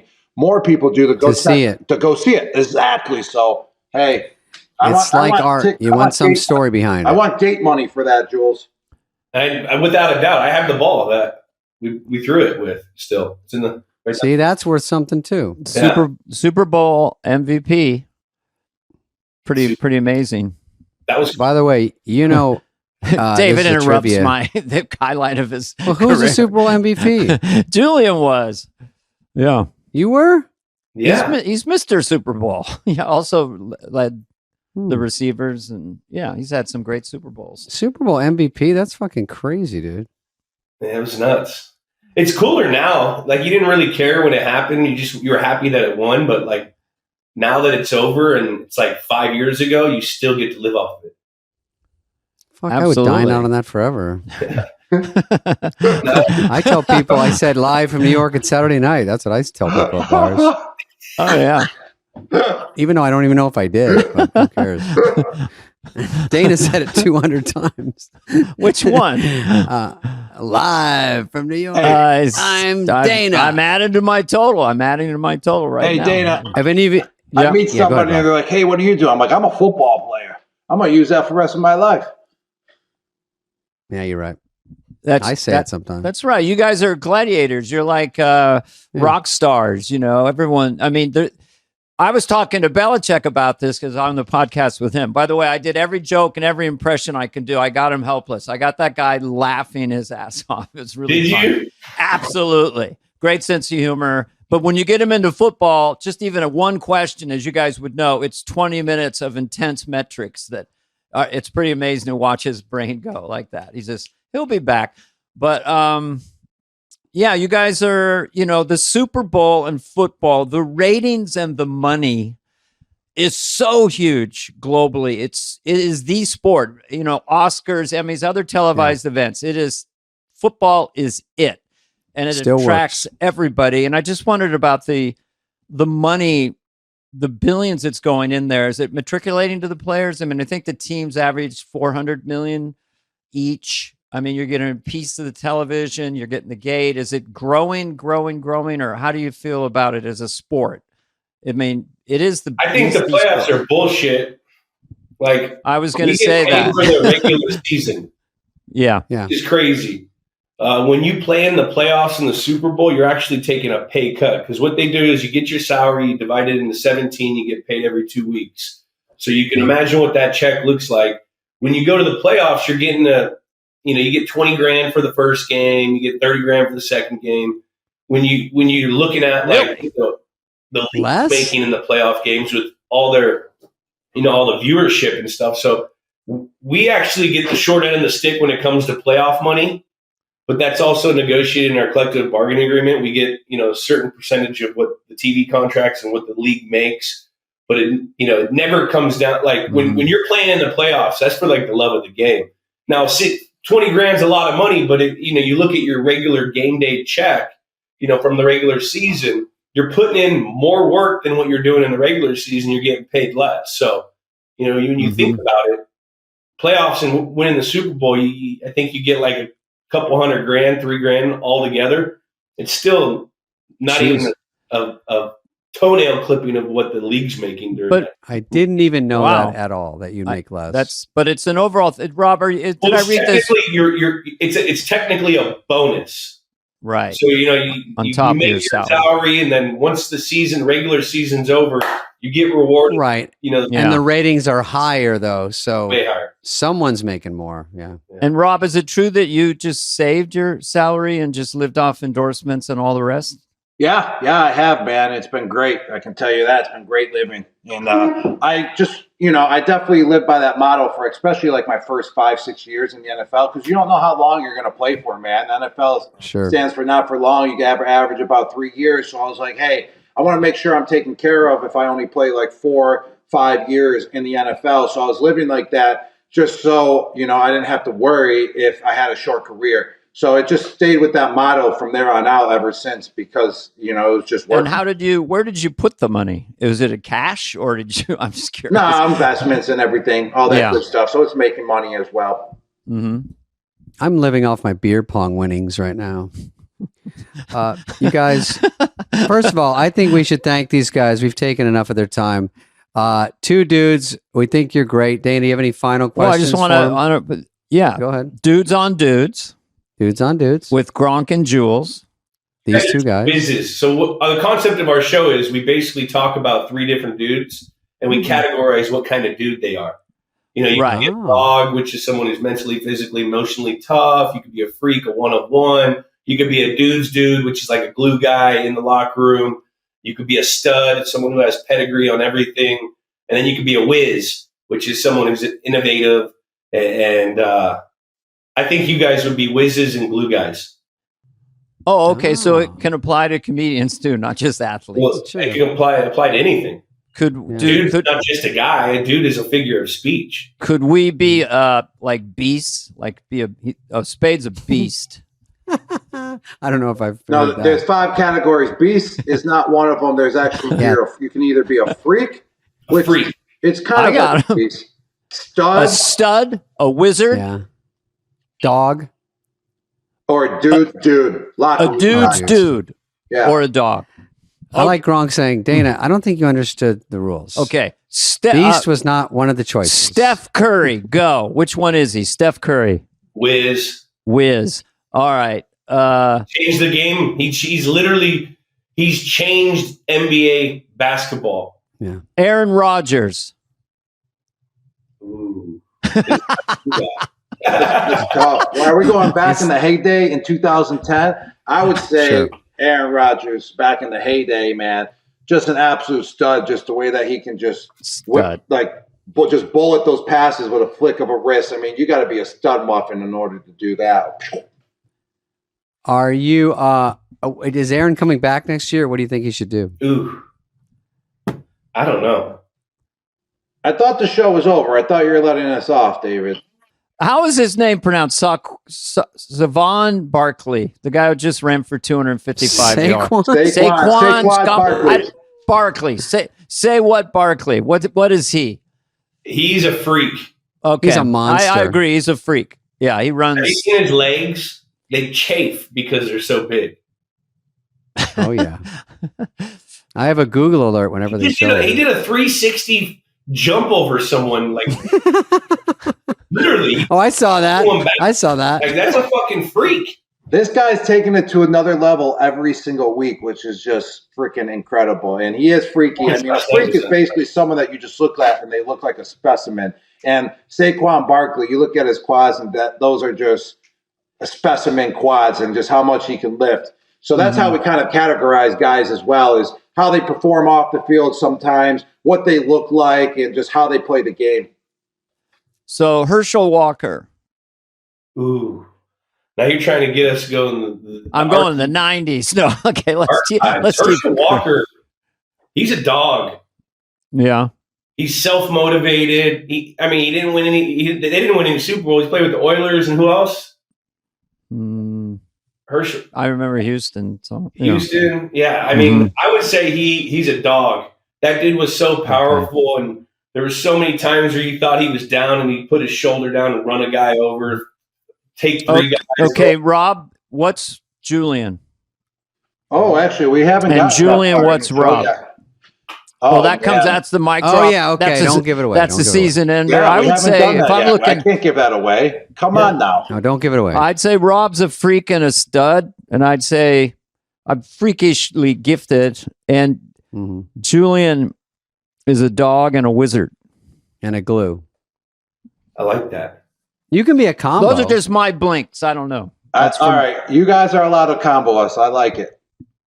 Yeah. Well, okay. We'll let you go, Rob. We promised. We love being comboed. You guys. Good luck with your podcast. This is really fun. You see how much fun we're having. Dana and Spade, every Thursday, a new episode drops. Check us out, baby. Hey, Spade, are you going to be at Craig's anytime soon? Are you I saw these guys. I forgot. This has been a presentation of Odyssey. Superfly is executive produced by Dana Carvey and David Spade, Jenna Weiss-Berman of Odyssey, Heather Santoro, and Greg Holtzman. Hope you liked it. Ooh.